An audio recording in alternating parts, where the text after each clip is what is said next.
Hello, YouTube. Hi, YouTube. Welcome, We YouTube. don't do all that. So the session starts with everyone remembering what we do with the D20, and then you all Flip it, right? flip it real good. Ryan is not here today. He has other engagements and family responsibilities. But Roland is with us in spirit and greed, mostly greed, mostly Greed. Yeah. mostly greed. He has Mostly left standing entrepreneurship. orders to try and steal and sell pretty much everything he can. Anything he can come across that he can steal, he wants to try and take. So, when we last left our heroes, you all had taken refuge in the druid session or the druid glade. You spent some of you spent a portion of the night attempting to cook dried rations over an open flame. It basically ended horribly for everyone involved. The other half of you spent some time going around the glade and looking for money-making opportunities or seeing if you can glean anything. While doing that, you realize that the echoes were actually following your path around the outside perimeter, trying to poke and prod at the barrier, keeping them out. You had kind of retreated back further in towards where the water was, being sure that it was safe to drink. Had your various dreams, including the one in which Sutek promised to give his version of a helping hand in your current situation, where you maybe gleaned some information about your connection to other planes of existences and what's currently going on with you, and where some of you kind of flexed some of your as of yet unexplored powers, and maybe those of you that were absent saw a glimpse of something looming over your shoulder.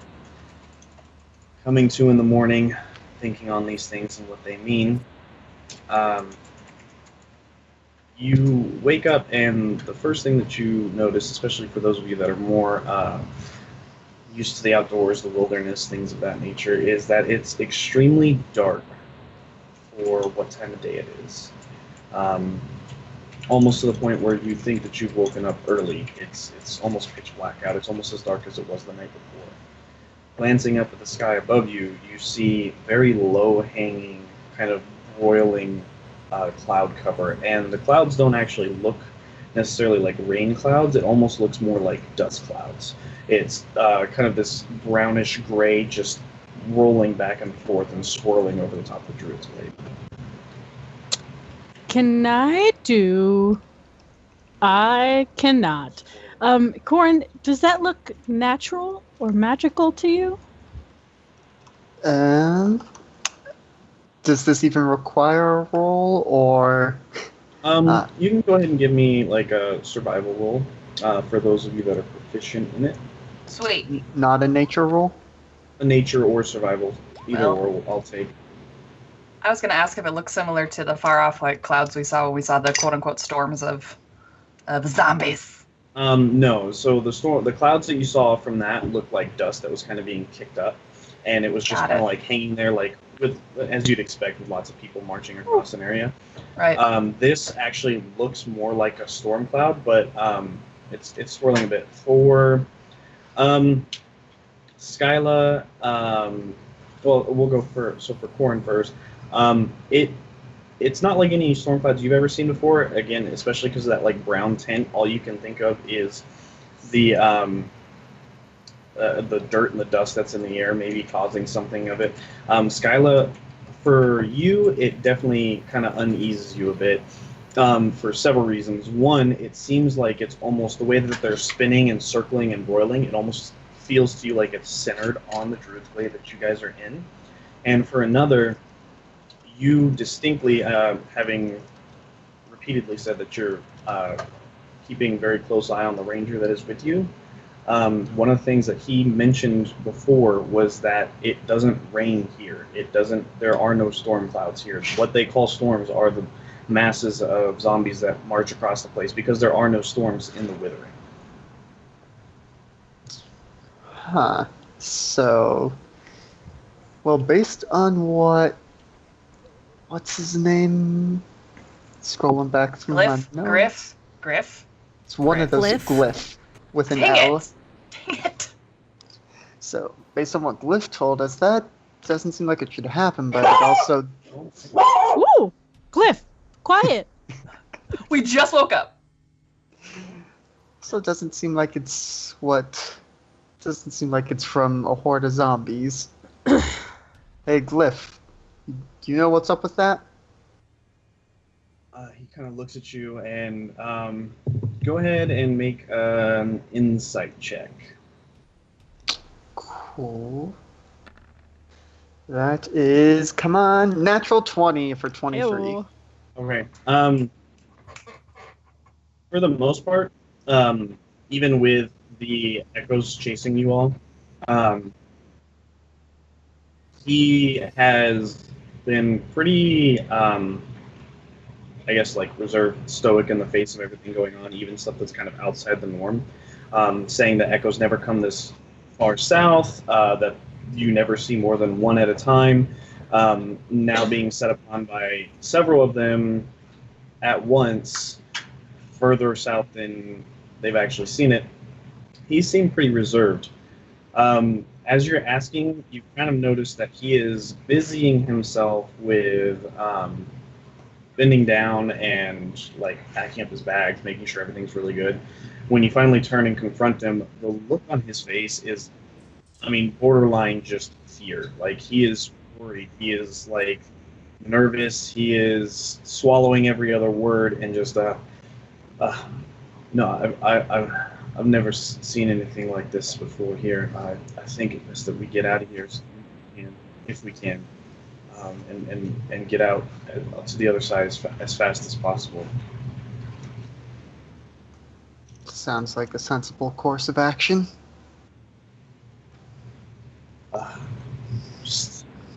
It's pretty dark out still, and the echoes, they can't stay out. No one's ever seen them in the daylight. So I have something to do with them, but I've never seen this before. Would you suggest we wait for it to get lighter, or is this as light as it's gonna get? Well, I honestly couldn't tell you. I've never seen. This is something new for me. As long as I've been around and everything I've heard, there's never been a storm in the Withering since the taint set upon the land.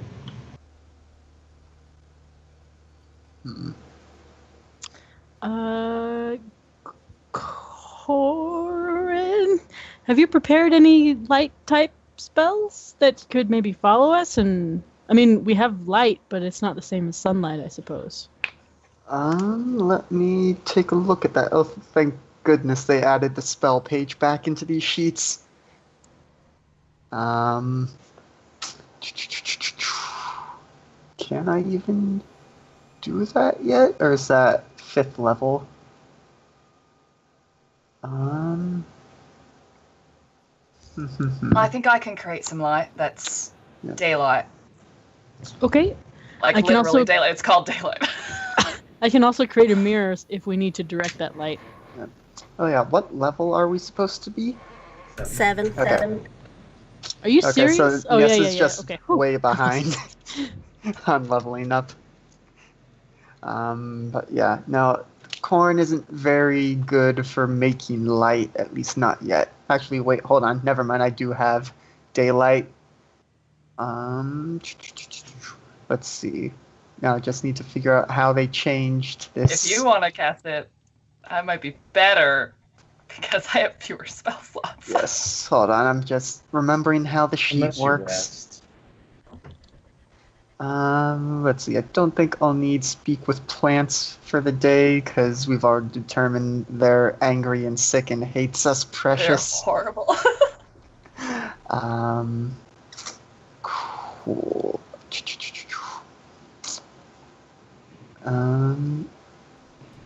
Okay, hold on. I'm just adjusting which spells I have, but yes, so Corrin can do daylight. Okay. Okay. what is everyone else doing while Corn is talking to Glyph? I'm talking to Corn and Glif. Yeah, I'm assuming I'm packing up nearby, like not in the conversation, but listening to the conversation. Yeah, same. Okay, so I'm going to assume that Roland is there as well. He's eyeing the pillars and things Yeah. and the ironwood trees. And he's Cressing like, one. it's like I could totally fit that in my pocket.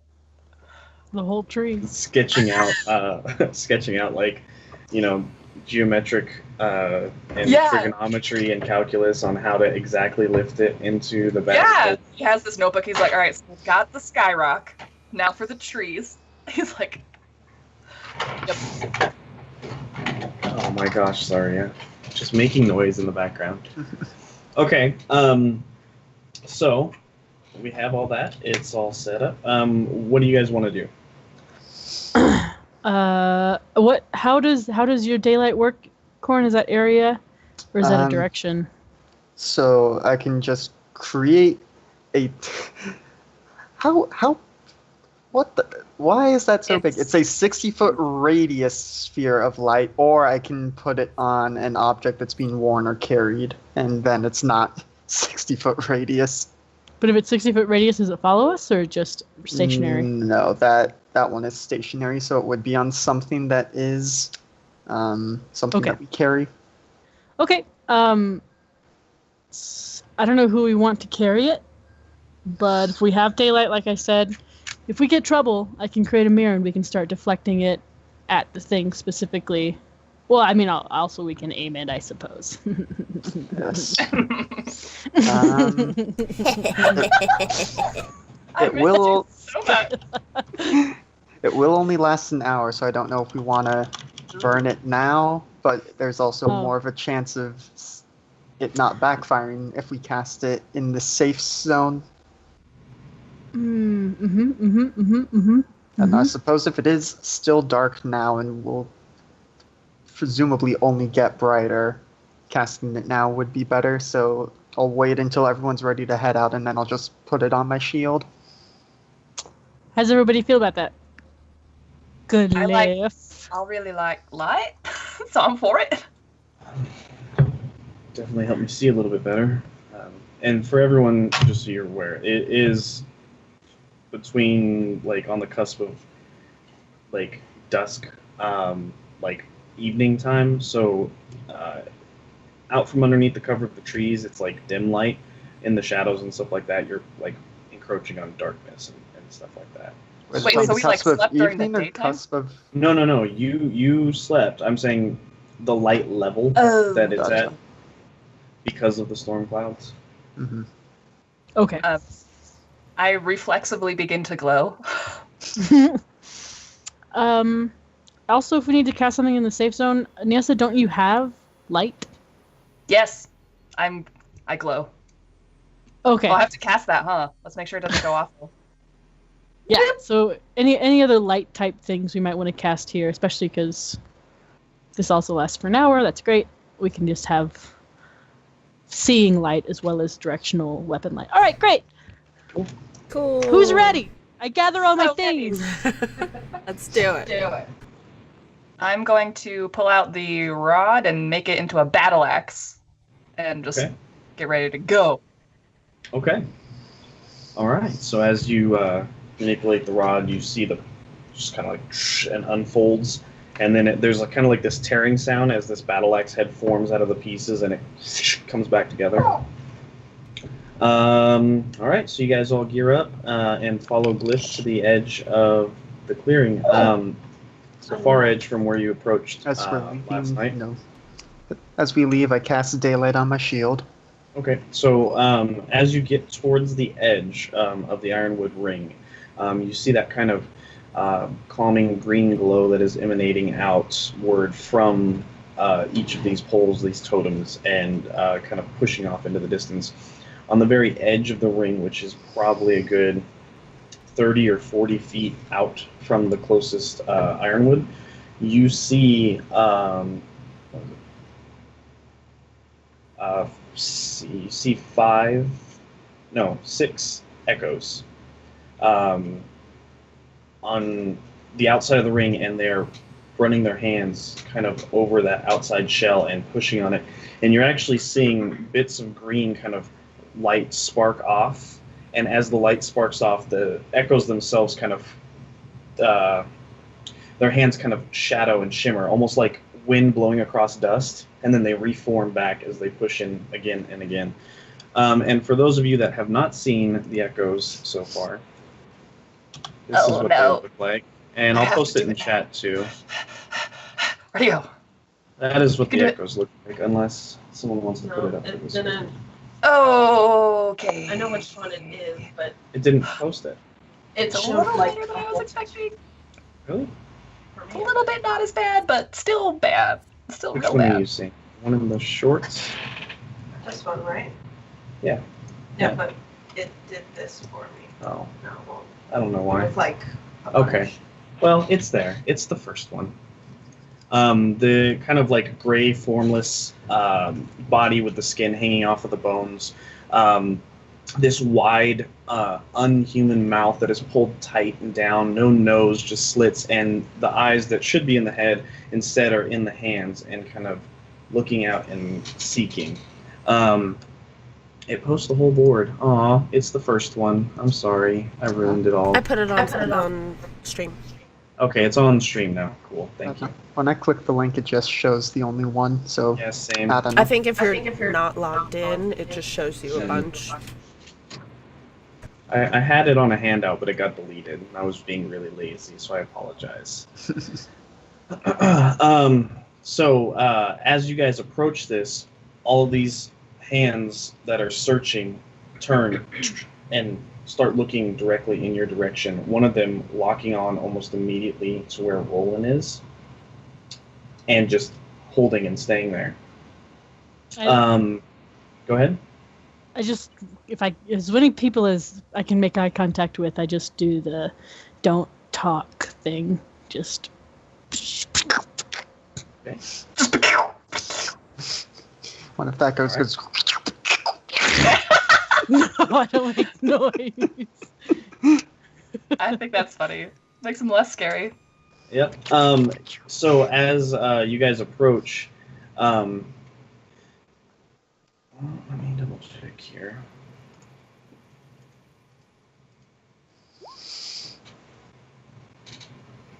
Okay, so as you approach, Glif leans down towards you, Corn, and he says, "It's not right. They're not supposed to be out during the daytime. This is, and you see on the edge. It's not right. They're not supposed to be." And you see one of the echoes just repeating everything that Glif's saying as he starts kind of panicking and just like. Put my hand up in front of Glyph's face, like shush, shush, shush, shush. But they can't. And you hear the echo on the outside. They can't, and just repeating word after word after word what he's saying. I take out my journal. And I write to Glyph, let's test the light. And then I show it to Corin. Okay. So what I will do is I will not only have my shield sort of front and center, but I will load my sling with a pebble and just get that whirling up and ready, and start stepping towards the echoes, seeing how they react to the daylight approaching, which is... What's the radius on that? So, because I cast it on my shield, it just shines from the object, but so the sphere, if it's the sphere, it's bright light and sheds dim light for an additional 60 feet. Okay. So it's bright light for 60? Yeah, bright 60, then dim for an additional 60. Mm-hmm. Just pull this thing up real quick. That's a radius, right? Yeah. Okay. Although, given that it's on the shield, it should only be directional. So 30, well, 30, 30? It's a radius, but like Still 60, but like a instead pie. of... it's like. Oh, a- yeah. So we're in the dark, but in front of us it's light. Well, you have light, Lindsay. I'm You have light glowing up, Vanessa. gently. Yeah, but it's gentle. It's gentle It's glow. 20 gentle? and 20. Oh, okay. Gentle glow. Let me move this over here. 'Cause I need stuff over here. Okay. All right. So as you begin moving closer and closer to it, they kind of recoil a little bit, and they begin to the form of the one closest to you begins to kind of shimmer and fade away, almost again like wind blowing across dust or something. And after about a second or two, the form kind of just dissipates, and then about 10 feet back comes back into existence. So still within the rate, or so based on where I am from within? So probably about 60 feet back. In the dim light, it stays back. Cool. And the rest of them kind of start to back up and keep their hands at a pace away from you. All right. I'll sort of heft my sling and look at, look at Nessa and just kind of raise a questioning eyebrow with the sling, and it's just like, eh? Eh? Okay. I give my axe a twirl. I'm like, yeah, boy. Okay. With my eyes. I will attempt to hit the nearest echo with my sling. Okay, what's the range on that? It's actually it's 30, 20, or I will, since I'm in the circle, I will try using the magic stone to boost the pebbles, and that makes the range 120. Okay. Go ahead. That is a 16 to hit. Okay, so as you roll the swing up, the stone glides right at the nearest echo, and as it hits directly in the chest, the echo and reforms. Okay. Well, I'm gonna unclick my battle axe and make it a rod again. Put that in my pocket, and I'm gonna summon my glaive. Okay. All right. So, are you guys moving out? Are you staying in? I think we need to move out, so I'll just sort of heft up my shield and just slowly advance, and just kind of motion the rest of the party to form up. With our elaborate system of SWAT signals that we've established over our year or so together. Okay. As you guys begin moving out a little bit, you hear a bit like, you know what? On second thought, I think that it might be better if we just stay inside here where we are right now, because I just don't think that you're muted, by the way. Shoot! I just throw my hand over Glif's mouth before any echoes can hear it. As he begins talking, one of the echoes on the outskirts kind of locks on to him again, and you see Glif kind of like, huh, and slowly just kind of start murmuring, even though your hand's over his mouth. Can I knock him out non-lethally? Can I knock him out? If you'd like to knock out your guy, yeah, we don't know where we're going. Nope. I just keep my hand over his mouth and also try and cover his eyes for a second until he stops being weird. Okay. As you guys begin kind of manhandling this guy. Manhandling him. Woman-handling him. He begins to panic, and all of a sudden he kind of just shuts down, and there's a brief moment where the echo kind of turns its head, and its mouth just smiles deeply, and you feel underneath your hand, Glif, smile just to match it as best as he could. Oh God. And then I'm trying. And the echo kind of just comes back, and you see Glif just backwards as he takes. Does he fall out of my grip? What? Does he fall out of my grip? Boof. Or just ugh. He is going to take not that much damage. He's going to take 22 damage. Falling back, and as he does so, his head kind of kicks back a little bit, and you feel blood kind of gush out underneath from his nose. Okay, so, and then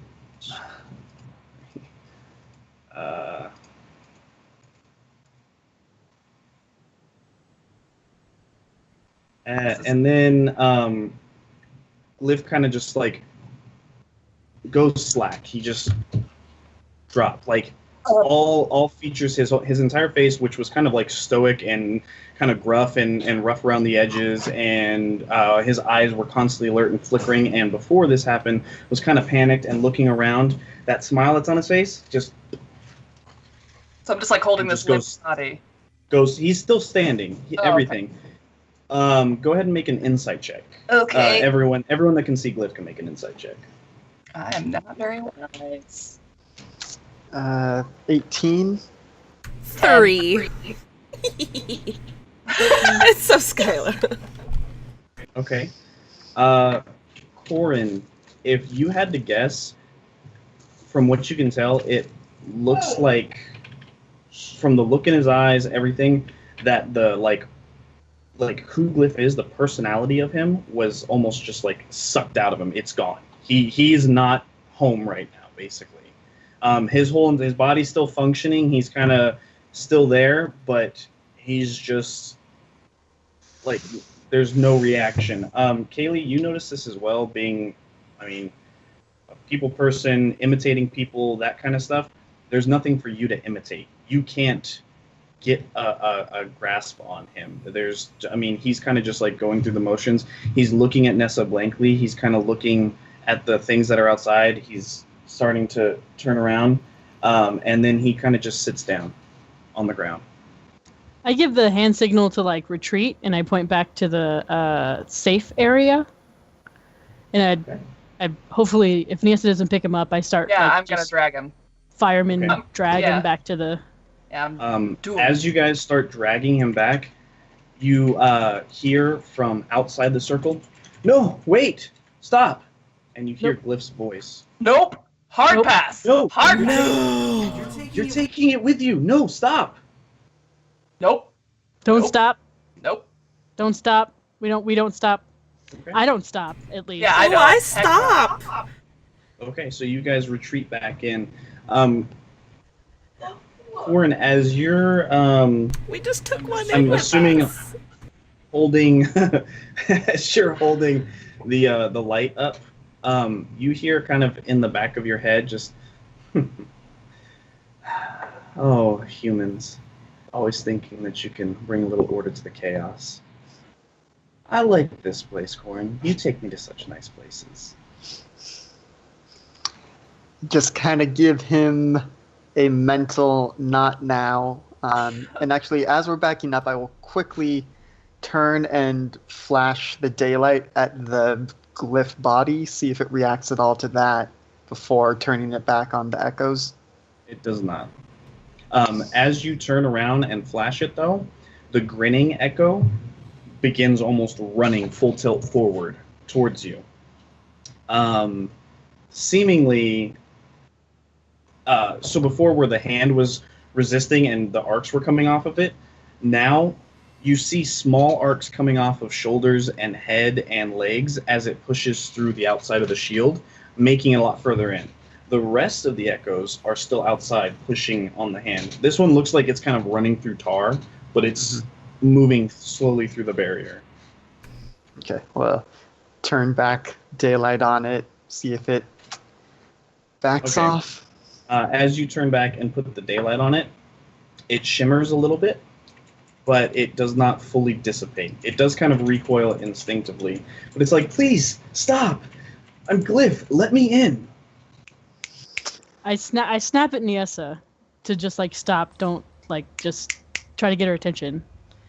I take out the Wand of Wonder. Finally. And I wait.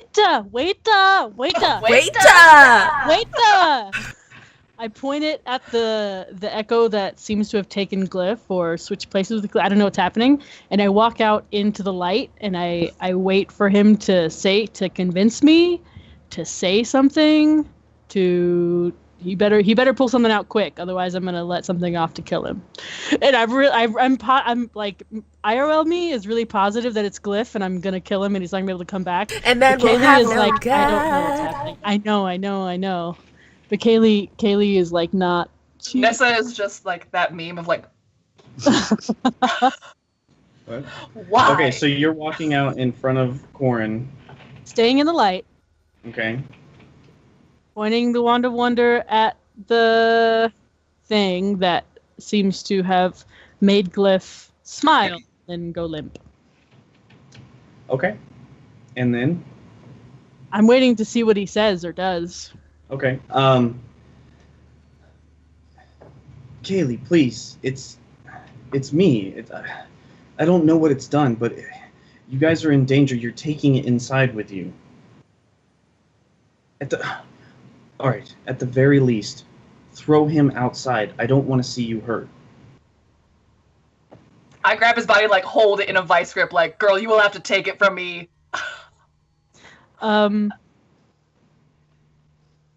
I give him this thing, and I go back to Niessa, and I have her drag Glif, like, to the edge of the glade, but not pull him into the glade. So that we can still see his body. Like, he's right on the edge, and I don't take my eyes off of... I keep on wanting to call it a hollow. That echo. So I don't want it to, like, get his body. Yeah, nah. I don't know what it wants with his body, but yeah, I'm going to keep my eyes on him. Well, we know... What do we know? I can't say anything. I can't say anything. Well, let's... So Okay, that's my but so we plan, know. is to have you drag him to the edge of the circle, and then you The can tell me last your time Glyph told us, I'm just reviewing, I don't know if this is okay to, like, meta this, but, like, seeing how we played over a month ago, last time Glyph talked to us about the echoes, he said that they, like, were theorized to be, like, past magic users, right? Who, like, wanted to reclaim humanity or whatever, mortality, and, like, get their bodies back, something like that. Am I wrong? Am I totally wrong here? That's what I remember. literally don't remember that. It was a conversation inside remember. this Skyrock Inn. Did I make this up? Did I dream this? No, this sounds familiar. I just dream our campaign, you guys. Nice. Since he's a solipsist, we're all figments of her imagination. So this is like 100% against this. No. So what are you guys doing? That's what I want to do. I don't know how anybody else is going to react to that. So you're going over to her, you're telling Nessa without saying anything. I'm just like gonna do like have her drag him, like give her the beep beep beep back up, and then when we get to the edge, I'll like put my hand on her shoulder and tell her to drop, like put him down, and just Where are you I bringing do him? not Just to the down. just to the edge of the circle? just to get not inside, just to the edge of it. I want to be able to see his body. I want us to be safe. Yeah, I don't want to comply- pull him inside the circle. I comply Okay, that so far. this thing is now halted kind of by the light, and you can see the force of this green light, the glade just kind of like flowing off him. It almost looks like he's standing like in a windstorm, but with like phosphorescent light kind of coming off of him, and like this a little bit. And you bring Glyph over to the edge. Glyph is kind of just still sitting there and alternating between just like looking around and like picking things up and putting it down. I'm just like and like, am I taller than him? I'm like holding He's him. sitting. Like, He's like style. sitting on the ground at this point. Oh, I've never let him go in my mind. Okay. Like Oh, I okay. picked So him you up still and have I'm him like up. bodily moving him. And he's okay. So as you do, Like The- ugh. creature out inside the inside the edge of the glade, kind of looks and puts a hand down. It's in there and it's fighting me. I have to get it out. And you see just like concentration. The mouth kind of like clenches tight. Let's see. Without letting go of Glyph at all, I definitely flipped the bird with one of my hands. I'm like, Okay. And you see the kind of grin. So, just there. I did it. And you see the hand smoke, oh my gosh. body smoke, and then it just and smacks right into Glyph's mouth. And then there's a scream for a bit, and Glyph sits up. Oh my god, thank you. As this is happening, Skyla, you hear a blood-curdling scream, and as you look at Glyph, this smoke comes into him, and as it comes into his mouth, this blue smoke blows out of his nose, and you see, kind of like when you see Fox, Glif sitting there, looking down at his body, going, "No!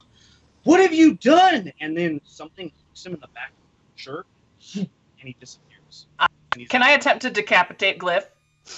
You don't know this happened. No, I heard him say thank you. This body that I was dragging to the glade. I want to decapitate him. You want to kill Glif? Yes, I do. I do not believe it is Glif. Not for 1 second have I believed that his body is him. Okay. Skyla just lets out, like, the loudest, blood-curdling scream you've ever heard in your entire life. Okay. If you want to go ahead and make an initiative roll, just go ahead and roll a d20 and add your modifiers. My dex is not great. Oh yeah, duh. Wait, we can just do dex, or no? Yeah. I'm not proficient, so. It's your initiative rolls and stuff. It's just a dex check, right? If you're not proficient. If you're not proficient, or like Kaylee has Jack of all trades, which applies to it. Oh yeah. So you can see so what a your check, not a save. You can roll a It would d20 be and a add check. your initiative modifier on your sheet. It's just because I don't have tokens up. That's why I'm doing it that way. Okay. 17. 17, which Skyla goes first anyways. Anyone else that wants to stop this, see it, or interfere, or do anything, go ahead and roll. What you see is Nyessa kind of drop Glif, pull her glaive out, and go for a swing.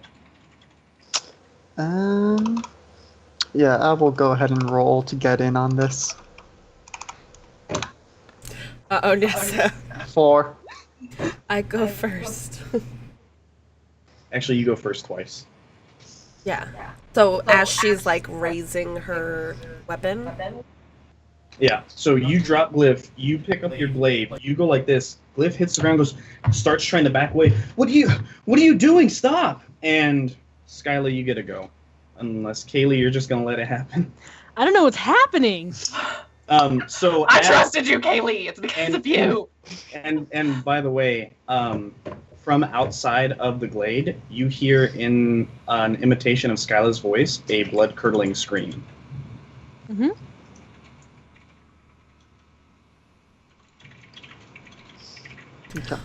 Okay, well... I am going to pull out my war pick and attempt to block Nyessa. Okay. So you want to stand in front of Nyessa as she goes and takes a swing? Yes. All right. So Nyessa, you see, as you're going back for your swing, Skyla run up in front of you, pull out her war pick, and hold it up. Is there any way that I could not hit Skyla? She's put herself directly in between the two of you. So at this point, she's going to... She's basically readied her action to try and deflect whatever you do. She's going to try and get in the way of it. She's much faster than you are. Yes, I am very slow. Gosh, freaking A. And this is like in 6 seconds or less. I'm so full of rage. Fine. I'm going to attempt... Okay, as I'm like swinging freaking A, I'm going to turn that swing into just trying to cast Hold Person on Glif. But it's probably not going to work because he's not a person. Okay, go ahead. You fools! You fools! It's a humanoid. Okay, so as you cast Hold Person, you see the magic grab onto him and pin him to his side, and then you feel him resist it and just kind of pop out of it and start to scurry back away from you. He's like, what are you doing? That's not Glif. It definitely took hold, by the way. Oh, shoot. I It said that out grabbed loud. him, but it popped him. Uh-huh. And yes, you do hear from outside, that's not Glif. And I'm still like trying to like edge around Sky, like pointing my glaive. Like I'm trying, like such imploring. Rage implore. So can I still see the bluish glyph? No, that's gone. Then I didn't need to block anything. I thought it was still there. Oh, it got hooked. Duh! I'm gonna kill him. Please move. But Oh, question. Hmm.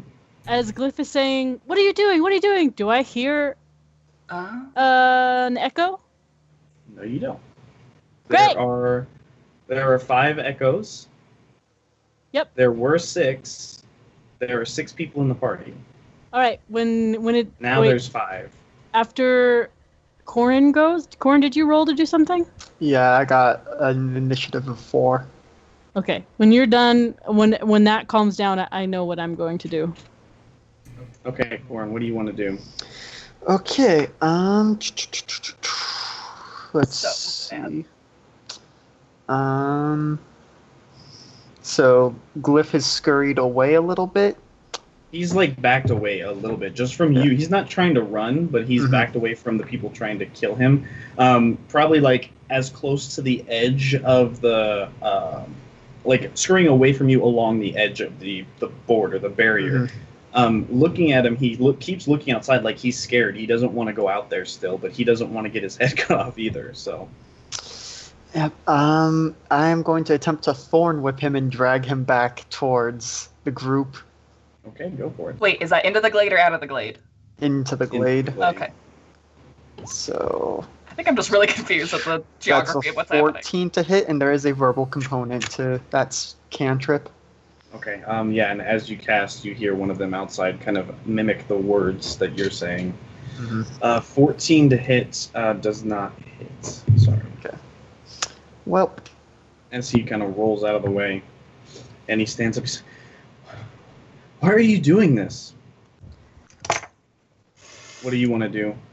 So I don't know. I might get an echo from this, but I just shh, and I run over to Glyph, and I grab him by the shoulder, and I stick the wand of wonder by his mouth, and I fire one off.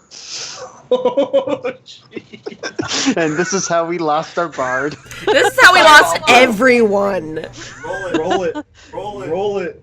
I mean, Also, P.S. so- Once Skyla kind of realized that the blue was gone, she would have just like backed up and like turned her back to this because it's too much. what do I roll? A 1d100. 1d100. And then I gotta pull it up because I should have already. I'm gonna put that 49. in here. Cannot express how much this is affecting Nessa right now. You said 49 to hit? Well, 18 to hit. Yeah, 49 to Or hit. sorry, not 49 to hit. 49 you rolled. Yeah. Okay. As you Throws a do tree out this, of him. you put it to his head, and out of the wand you hear as a giant wave of butterflies washes out of the wand, covering all over him, and it keeps coming, and it's like almost like a fire hose. As I'll let you react to it however you want, but it's just not shut off. It's just butterflies, all different sizes, shapes. It fills the entire area. The butterflies are literally like the size of small birds. They're like giant oversized butterflies. For like 30 feet around you, like a 60-foot sphere, these butterflies just flapping and spinning in a circle, spinning around. You and Glyph are next to each other. You feel him kind of bump your hand. You can't see him, and you hear footsteps running off. The rest of you are all caught in this as well, because I'm assuming you're all within about 30 feet of each other. Probably. This is my I'm gonna- IRL nightmare. Oh no! Also, MJS October called it in chat Yeah! earlier. 49. Before the roll. No, Before you said he what it was. called it like 10 minutes ago Okay. Yeah! when Kaylee Okay. first pulled it out, and that's amazing. Okay. All I'm right. just back up to where I know the glade is. Okay, so you're backing up to where you know the glade is. There are butterflies that just are all over the place. What is everyone doing? I run to the glade. Okay. Yeah, I assume a defensive We're stance not while in I'm the at- glade? No, you're in it. You're on the outside of it. Oh.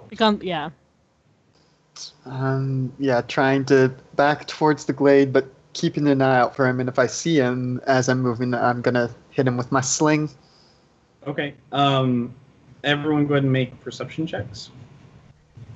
Yeah, I would also like to listen and try to find him. I'm covered in butterflies. That is a 15 with my shield Natural advantage. Nat 20 for 21. Okay. So Skyla, Corin, you catch sight of footprints heading back towards the center of the glade. Skyla, you actually catch sight of Glif as he's trying to like move through the trees. He's very good at hiding, but his cloaks are meant for not living places. They're meant for out in the Withering, not actually inside of the glade, and it kind of makes him stand out a little bit for you. You follow him back and basically catch him kind of crouched and hiding near the circle of what is it, the like burial beds, the you found the children on in the dream. The crypt you things? find him kind of find him in there. Not necessarily like crouched down hiding, but trying to like stay out of sight and like keep an eye out for the rest of the group that's running back towards the center of the glade. Okay, so I'm like on him. Yeah. I know I'm not supposed to talk, but what did you do with Glif? What are you talking about? I am Glif. I saw his spirit leave. You're not Glif.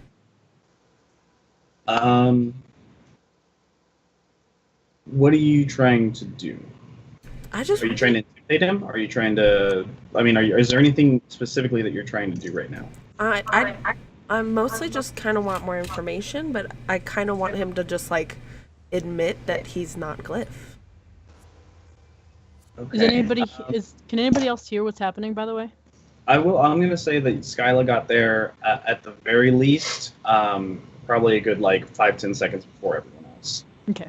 Mm-hmm. She moves faster. She knows where he was going. That kind of stuff. He kind of looks about a little bit nervous. Make an insight check. 17. Who are you? Okay, Not so as you're kind of watching him and you say, "I saw your spirit," you like see a look of shock actually cross over his face, and then it's kind of replaced immediately. He's, I don't know what you're talking about. I saw his spirit come out of the body, Yeah. look at me and say, "What did you guys do?" And then it got torn out of this world. You're Okay. not Glif. Okay, and then the rest of the At party what point- shows up as yeah. she's saying, "You're not Glif." I cast Fool's Insight. What's that? I basically Ooh, get girl. Detect Thoughts. That's Oh, really okay. long, but basically I get Detect Thoughts The 4 important times a parts are day for bolded. free. Okay. Let me just double. There's gonna be no thoughts in there. I I'm know. gonna spear Just him right empty. in the face, you guys. Shoulda let him kill you. Yeah, all the important Or parts are shoulda let bolded. you kill him. That's what I meant. Thank you. Thank you for that correction. My bad. Nessa is, oh gosh, you guys. Okay. So Fool's Insight, you can just scratch surface thoughts, right? Yeah, and eventually, if I can hear stuff, eventually I probe. I don't care that he knows that I'm there. Okay. So what you hear, what you collect on the surface is like thoughts and memories from Glif. You catch like, I don't understand why they're doing this. I brought them into the Withering with me. I guided them here. I've been with them the whole step of the way. Why would they be doing this? And at the background of all of that, the last thing you hear is, how did she know? Great. Whenever everyone does their thing and I get another turn, I will probe. Okay. Because I'm sure that there's like a Is it my turn yet? spread this butter around. No. No, Nessa, it's not your turn. Okay. I'm gonna say it's Skyla's turn. Skyla's first. We'll just pick up the initiative order. Skyla, Nessa, Glif, Corin, Kaylee now. So, Skyla? So, what are you doing? Just asking again, what are you? You're not Glif. His spirit's gone. I'm Glif. I'm Glif. I can tell you our entire journey from here. I can tell you where I was born. I can tell you everything. What I do you don't know want where to you were know? born. How You can I can make prove that it up. to you? How can I prove it to you then? What do you want to know from me? I want to know where or how his spirit left his body. I don't know what you're talking about. Insight. Yeah, go ahead. Come on, 19 insight.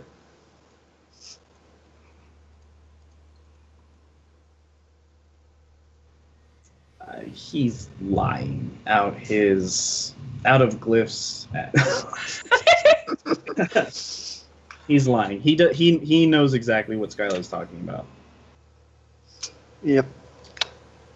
But it's not my turn yet, so. Okay, so yes, sir. I'm gonna spear him in the freaking face! Do it! Okay, Don't how are you gonna do it. that? I'm gonna use my glaive and I'm gonna spear him in the face! This is how we all die when all of the echoes enter the realm. Enter the arena. Then make your attack. Oh, yeah, someday I'll explain my logic. No! I'm gonna action surge and do it again!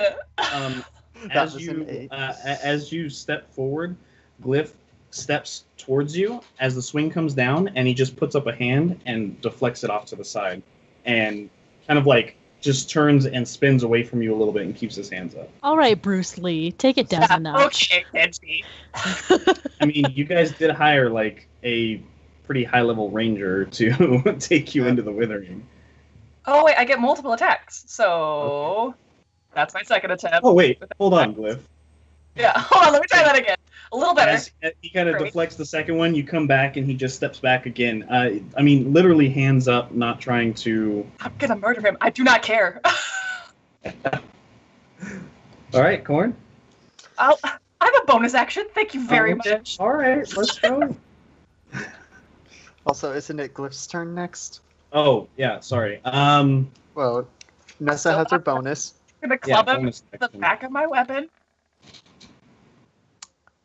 Okay. That's a As you 16. do, again, he literally just steps back just out of this one a little bit closer, but he steps out of the way.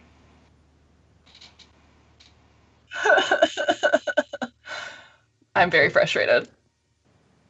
He Okay. looks at you and he says, I literally don't know what is going on here, but we need to figure out a way to get out of here. And unless one of you knows where the next safe zone is, where the next sanctuary is, I don't understand why you're trying to kill me.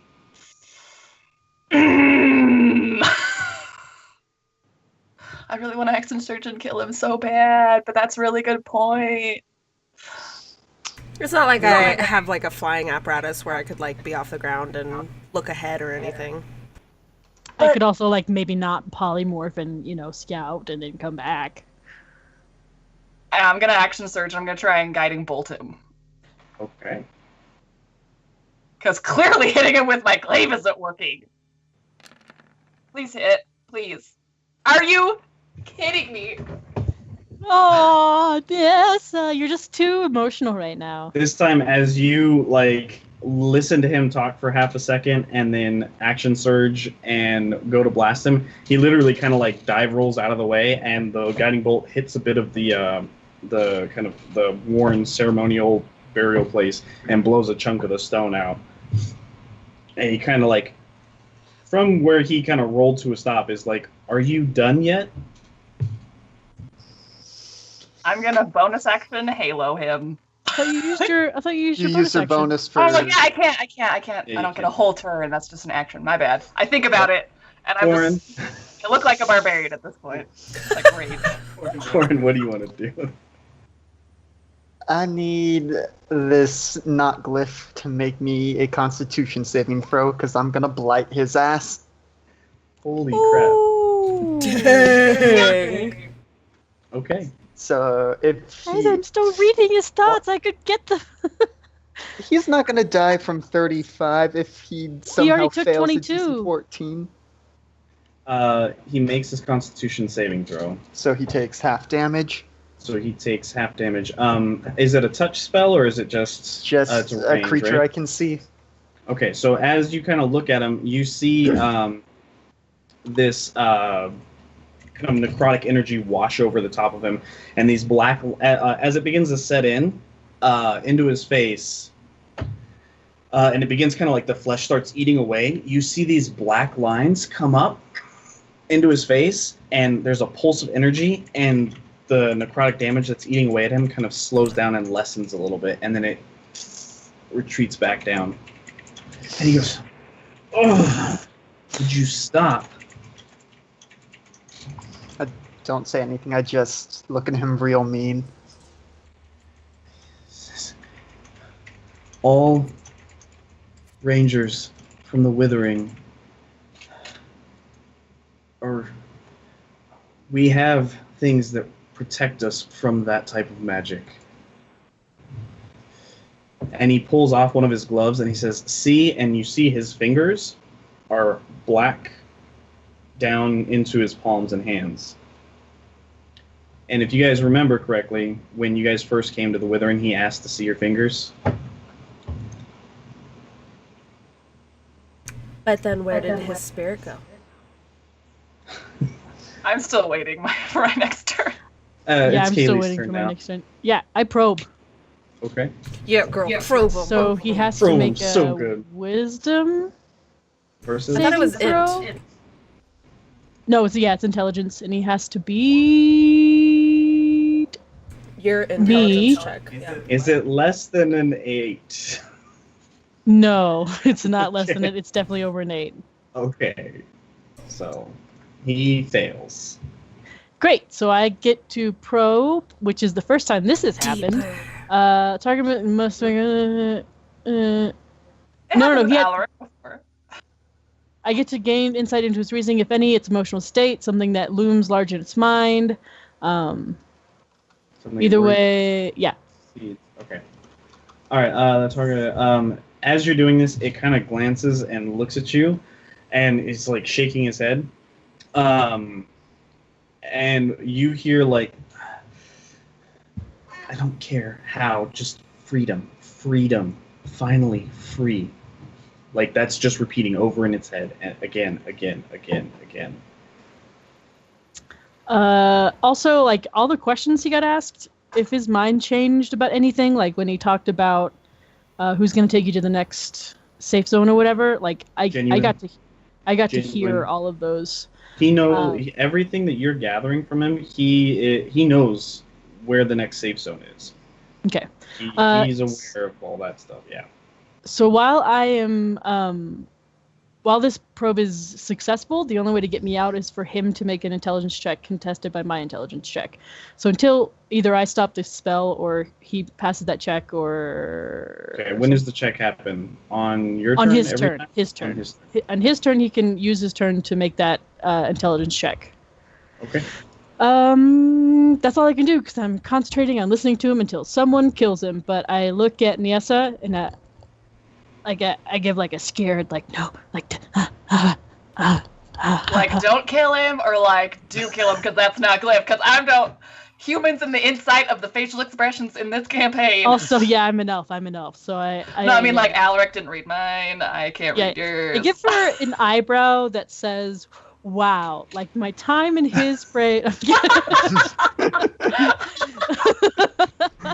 Okay. I'm probing. I look at Niessa. Heck, Okay. I don't even make an expression back because I'm probably just screaming. Stella, it's your At turn. your glaive. Why? You've literally watched Nessa swing several times at him, and then try and blast him with magic. Corin cast some kind of necrotic thing over him. Kaylee, Vulcan mind meld him like really hard from across the room type stuff. All the while he's just sitting there kind of defensively like, what's going on? If you can't give us a good explanation on what's happening, why your spirit left, what this black finger thing is, then your time here will be ending soon. As I pull an arrow out of my quiver and notch it in my bow. Okay, give me a intimidation roll, and I'm gonna say with advantage for some reason. Weird. I mean, Yeah, sit behind me. Just well, I think So it's that's a because 20? Goran hit him with that spell. Yeah, probs. That's got who is that this girl? 20. Okay. Yeah. So as he's looking at you, look. All rangers are exposed to the withering enough that they pick up a part of it where it either protects them or it kills them. That's just the nature of what we are. It just happens. That's what the finger is.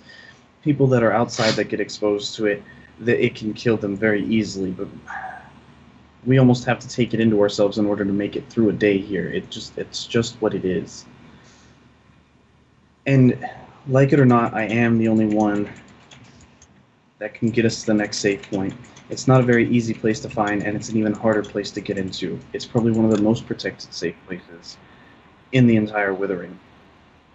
And, like it or not, whatever you think of me or not, that one over there should calm down and save her strength, because there are still things out there that are trying to get in and fight us. That doesn't explain your spirit leaving. Look, I can help you. I can get you out of here. I can get you to the next safe zone. I can get you to the next sanctuary. What more do you need? I need to know why your spirit left. And you're not answering that one question. As I, tighten the arrow.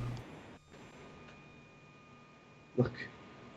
Skyla's never gonna know what your face is saying, Kaylee. No, I'm listening. I'm just listening to him. Like, oh, what is he gonna say? Because I'm probing deep. What's he gonna think?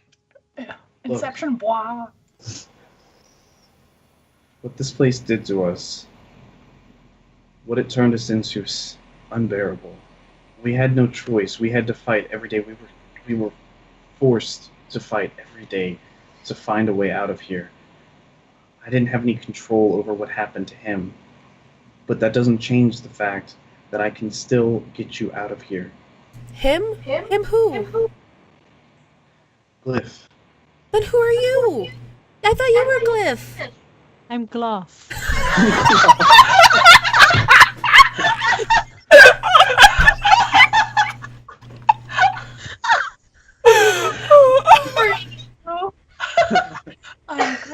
Terrible. Terrible.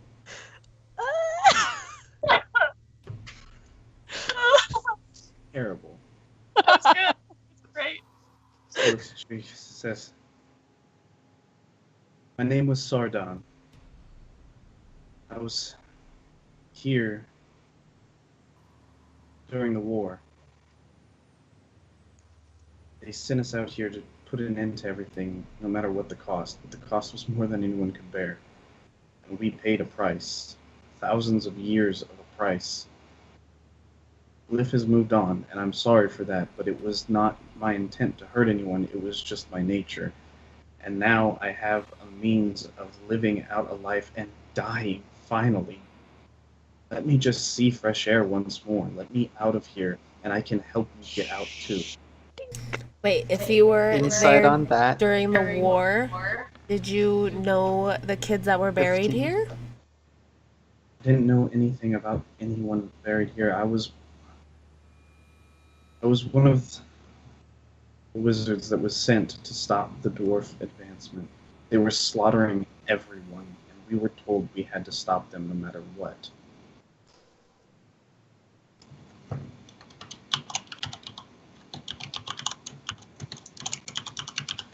Uh, 15 to insight him. Yeah, and he'll still help us get out of here. He just wants. It his seems own genuine. It seems like that's all he cares about. Skyla puts her bow down. Nessa does not, You have a bow? but it's a glaive with the blood. Never mind. I don't. Little dagger? I think. Dagger ready to go. I mean, I don't think we should, turn our back to him just in case. But I don't think we should kill him either.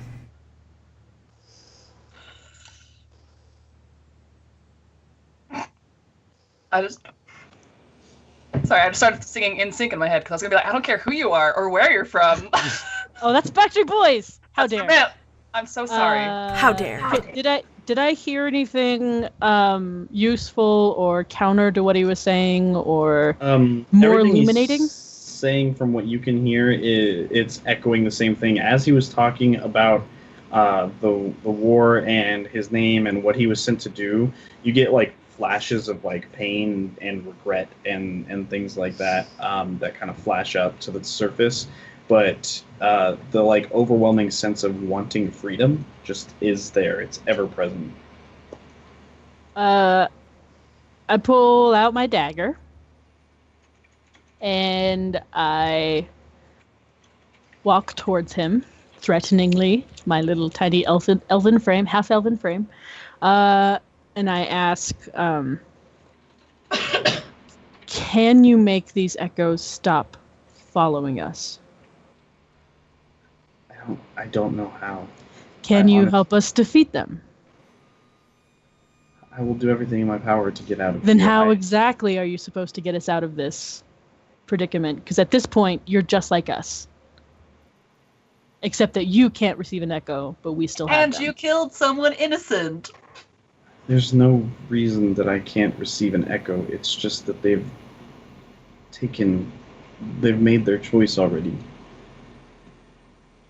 If something were to happen to you, the echo could very easily turn on me.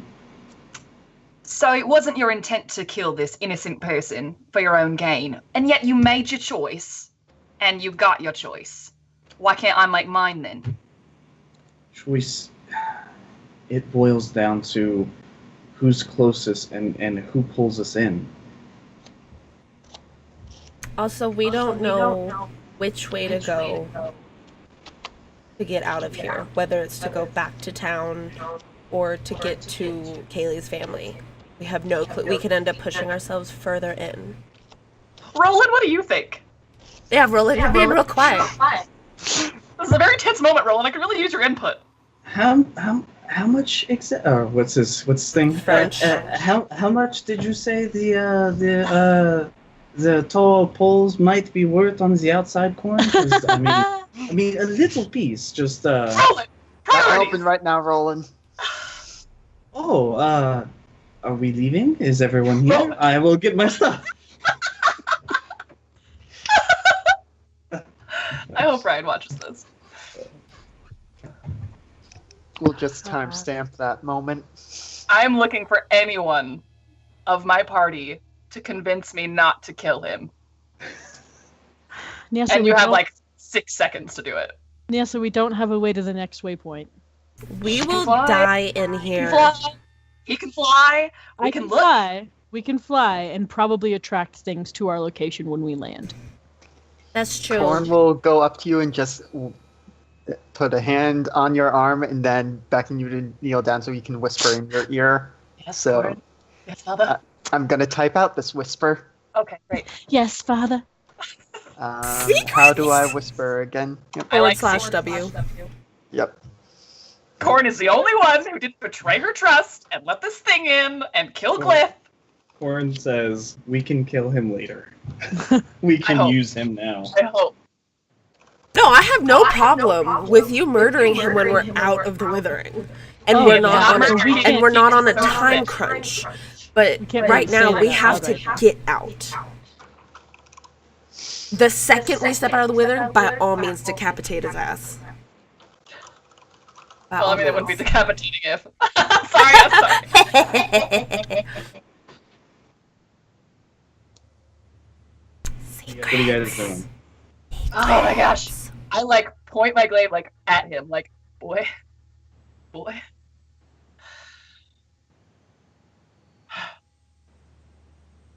and I look at Corin, and I look at Skyla, really mad, Rude. really mad, like back in the prison mad. I just saved And I our look at Caitlyn, butts. really mad, and I put my glaive away, and I take really deep breaths, and I walk away. Okay, as she does that, I just kind of lift my shoulder. This daylight's burning. We should probably get a move on. It's literally. How do we get there? Sardon. We have to get past the echoes first. And as he says that, Corn, you hear a little bit of a... I think my presence should be arriving any moment now. I just say to the party, well, let's get a move on. This shield should do the trick. We can improvise from there. You guys have decided to put off killing New Glif for now, Glof. at the very least. Glof. Who drew the little mini goatee on him? the evil goatee. That's how you can tell them apart. So you and Glof are now heading towards the edge of the Druid Glade. The storm clouds are still kind of like billowing and churning overhead. What do you guys want to do? Are there any special instructions? Are you just telling him go? I'm staying as close to him as physically possible without being Okay. weird about it. Like within killing range at all He has times. like the short sword, the bow on his back, that kind of stuff. That's nice. Okay, just letting you know. Like, he's still fully. I'm not worried about me. I'm just worried about killing him. Okay. I don't care if I go down doing it. As you guys get closer towards the edge, he says, or like he turns back and he just, I back up a bit so I don't run into him. and he like turns around and he says, "We have to keep quiet. You guys already know that the daylight hurts them, but it's almost impossible to kill them. They are susceptible to radiant damage, and most importantly, they can be hurt by specific types of necrotic damage itself. They're susceptible to damage from the Withering. They're tied to this place. They're more real here. They're more grounded here." How about you? Thumbs How up. do you feel? Like a new man. Sorry. I couldn't help it. Okay. So as you guys are approaching the edge, I'm going to say that your daylight spell's probably about like half gone at this point. As you do, could everyone make a... You can make a nature or a perception check. I'm bad at both of those things. Do perception because I get advantage. That's a 22. 7. Oh, that's smart. Okay. Alex. So, Same bonus. everyone but Skyla hears a, or doesn't hear, sorry. They, let me see how, okay. Glif kind of nervous, or sorry, Glof kind of nervous, glancing at Nessa. Doesn't seem to react to anything, but as you guys are approaching the edge, you feel this kind of rumbling in the ground. You feel this like tremor starting to build up in the ground, and it starts very slow, just like almost a little bit of a shaking.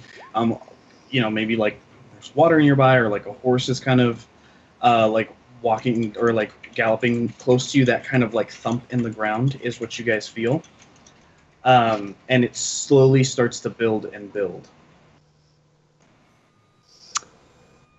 Glof?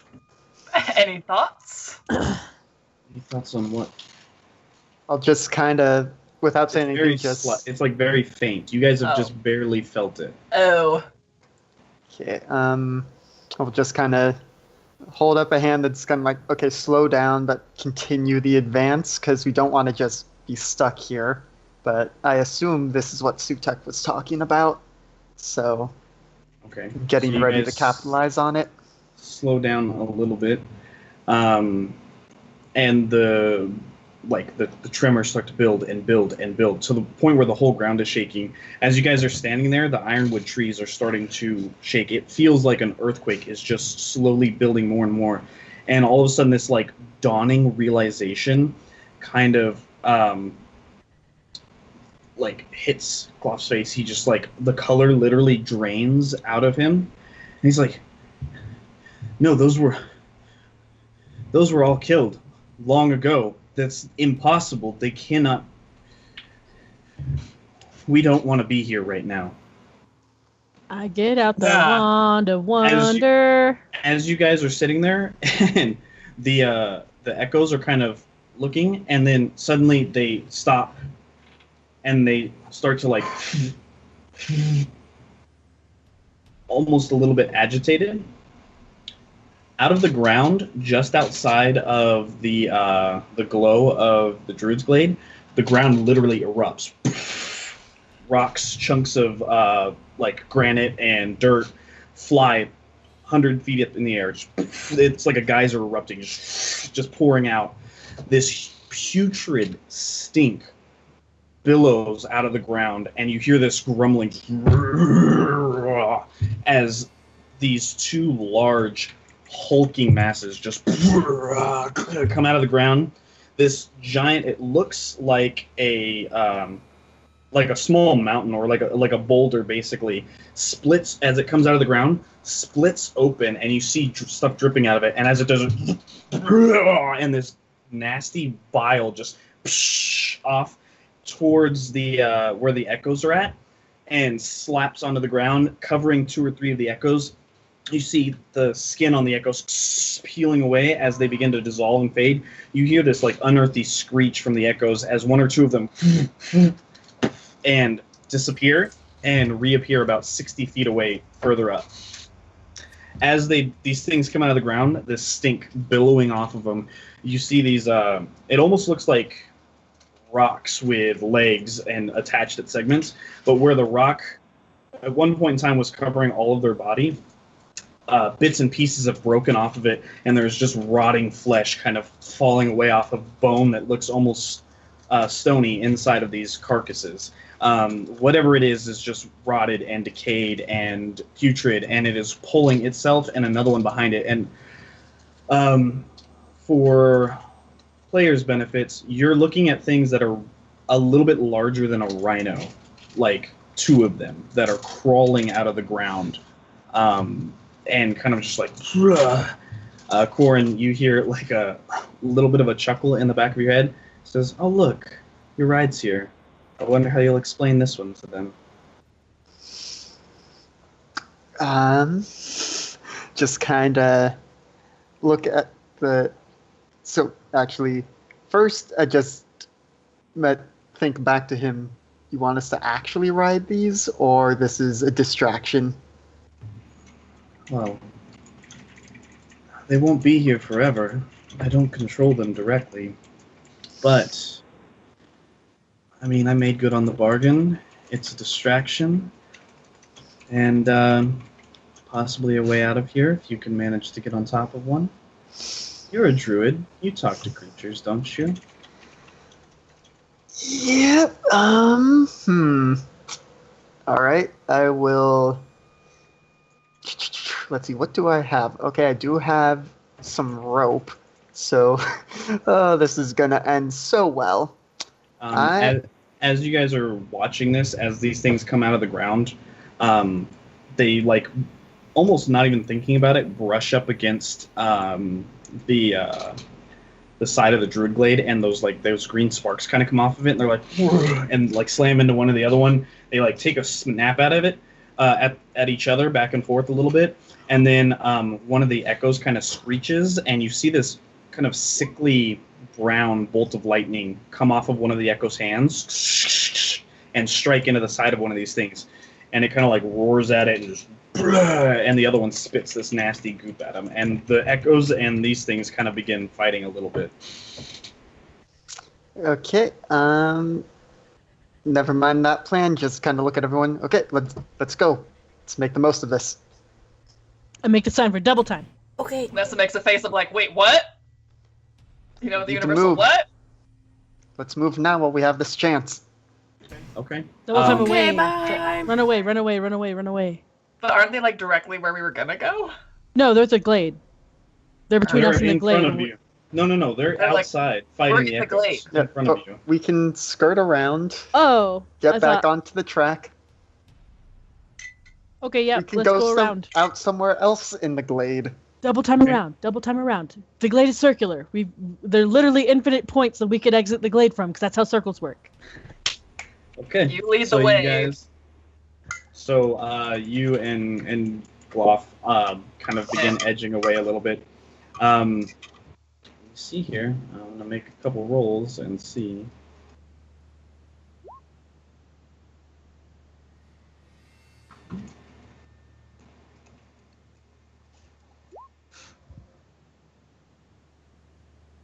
As you guys begin, that's how circles work.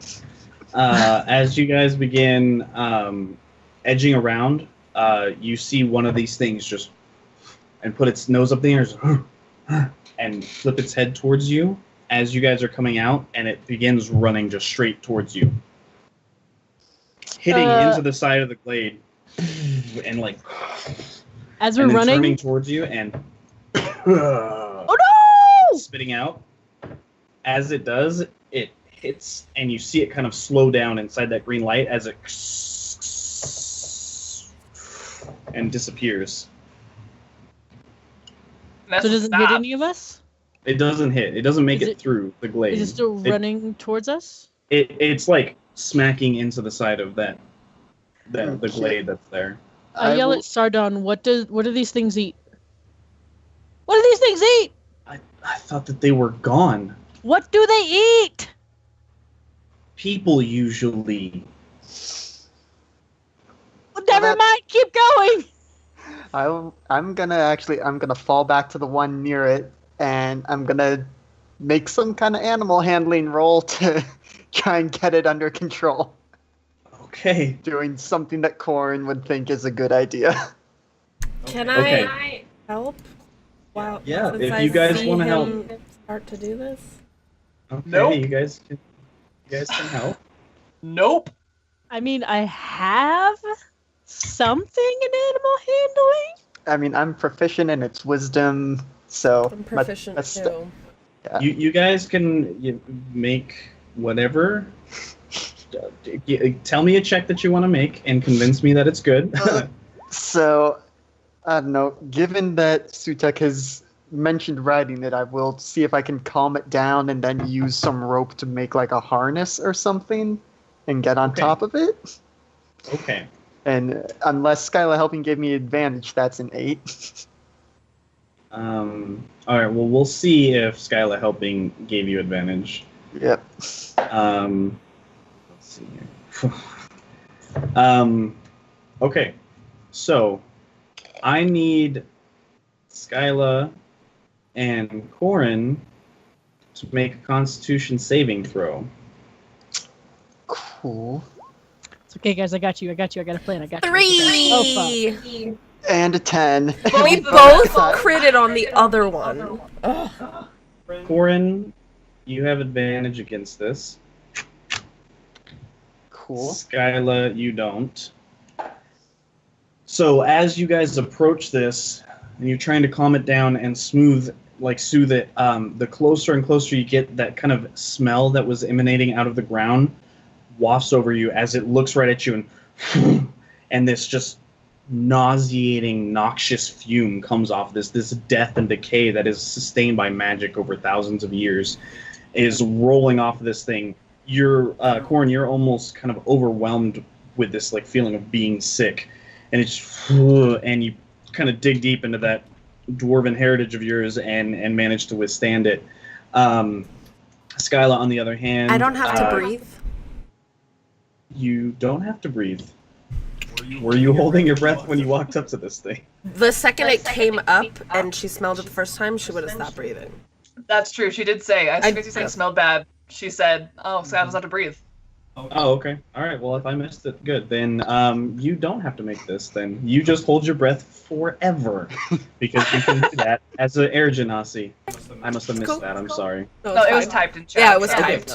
Oh, okay. Yeah. All right. Well, you guys know chat's not official, but all right, I'll let it slide. Because it's something Nessa would do, or Skylar would do. That's what let it slide.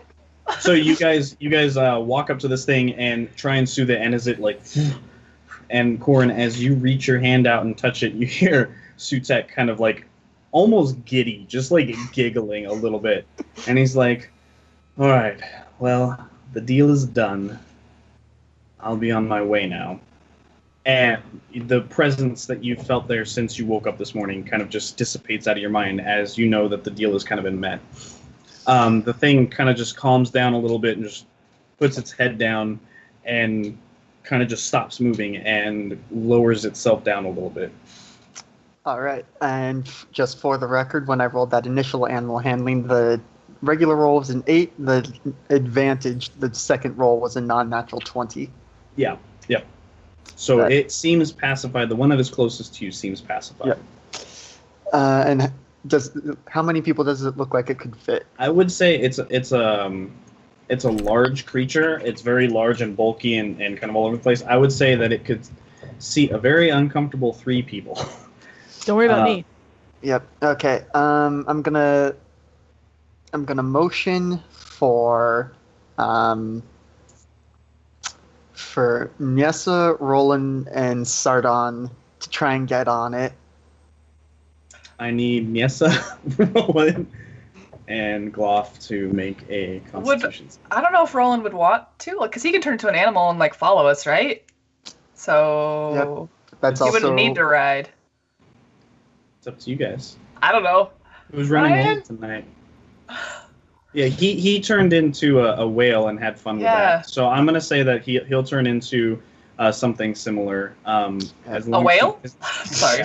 I'm sorry. something similar to the A size. whale and- with legs. That's amazing.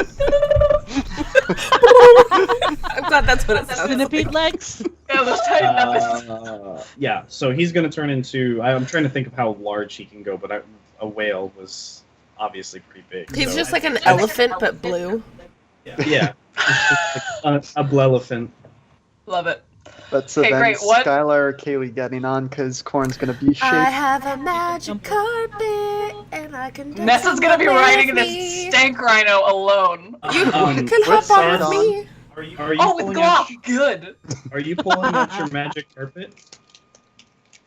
I already wrote it here You haven't ridden it inside the thing, have you? in the Not Withering. in the glade. Oh, not in the Oh. Glade. In the Withering. Not in the Withering. Yes. When we were running away from the. When we were running away from the echoes the first time, I said I got on my carpet and went up to see if the echoes followed me. Oh. It wouldn't have worked, or it shouldn't have worked. Well, as you pull your carpet out, Goff would tell you that nothing flies Oh. That's right. for a reason. Any bird that comes near the edge of the Withering is immediately pulled down by the Withering. Well, Skylar, you can float, and so we can tie you and pull you behind. I might as well just ride the thing. Wee! I mean, if we didn't have room, is what I'm saying. We Oh, could probably- that's true. but I think we But have room. Kaylee can polymorph. I can polymorph for tumble. Roland Just can tumbling polymorph. along. Roland can polymorph. Yeah. Corn And can be shape. Corn can be shaped. If you guys feel comfortable moving through the Withering like that, I would tumble. Just remember acrobatics. how the trip to each place went with Glif specifically stepping in certain places, avoiding puddles, that sort of thing. Pick nimble creatures. Like So monkeys. once Corin like gestures like, "Hey, get on!" Nessa just like does not move, and it's like, nah. Do you want protection from the echoes and quick travel? As this is all going on, as this conversation is going on, you hear the sound of the other creature and the remaining echoes that have not fled, like screeching and like crackles of lightning and like bile being spewed all over the place, and loud thumps, and like chunks of dirt flying through the air as boulders get tossed around. I look Like- deeply at Corin. Like, are you sure? Yes. Okay, I go. Okay, as you get close, I need you to make a Constitution saving throw. Yep. Nessa, don't heck this up. Don't heck it. You hecked it, girl. Nessa passes out. Nessa just Are you barfs sure? all over her armor. By this much, you missed it. Can I barf on Skyla, Glof? can you just throw her limp body over? As you get close, you that wave of just like intense like, noxiating fume hits you, and you just begin to. You're considered poisoned for the next one. Let's see. Day, year, century. You're considered poison for the next like 3 to 4 minutes ish. Like your vision, like actively, like almost sicking up for this time. After that time has passed, you kind of almost become acclimated to the presence of this thing. You kind of like you work in garbage long enough. Yeah. You don't smell it anymore. I know So exactly after what that, you kind of like empty up your whole stomach. You don't have anything left in you, and you can hold on to this thing. Can I barf on Glof? Fine. Oh, I have to ride with him. Dang it. I will not barf on Glof. As you turn around to look at Glof, as he's just like, yeah. So these two are puking, getting on top of this thing. You guys are shaping, and Before I I'm not shape, shaping. okay. before I shape, I'll take my daylit shield and just pass it to Nessa. Okay. Thanks. Okay. So what are you guys doing now? Skylar, I'm assuming you're at the front of this thing since you helped pacify it. Sure. Why not? I tell Glof he has to tell us where to go and lead the way, because, like you said, we can't step in puddles. And I will tumble through this thing's footprints. And I'm just figuring out which You muted what mental. creature I'm turning into. Glof kind of like just he points like in a general direction to head.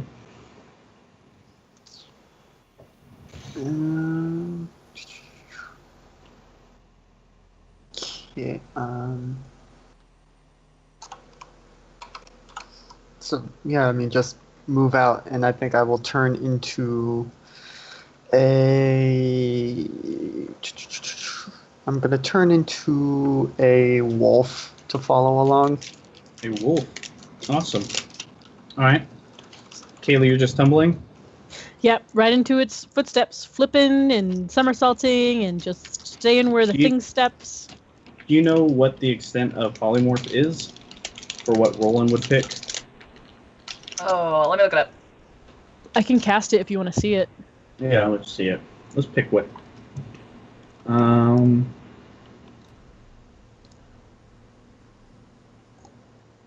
Okay, the transformation lasts for the duration. Target. It doesn't have. Okay, so the new form can be any beast whose challenge rating is equal to or less than the target's. Oh, so he can go CR7 Yeah. or under. Yeah. Okay, so he basically like turns into a freaking rhino or elephant or something like that, right? I mean, if I were to polymorph, I would have been a hawk, and I would be like on Skylar's shoulder. Yeah. Well, Roland don't roll like that. Roland goes big or goes home, Yeah. I imagine. So you guys all transform up. Oh, he could be a giant ape. The He could be a young creature black kind of dragon. lumbers around and just begins going, just full tilt. As you guys take off, you hear the like this guttural kind of roar from the other creature as it like as you guys start going away from the glade. You see this creature rear up and slam down as it starts to kind of just like bubble and melts down in like a pile of mush as the echoes like and then immediately the hands kind of go out towards where you are, and they begin following along behind you. Hashtag thanks, Sutek.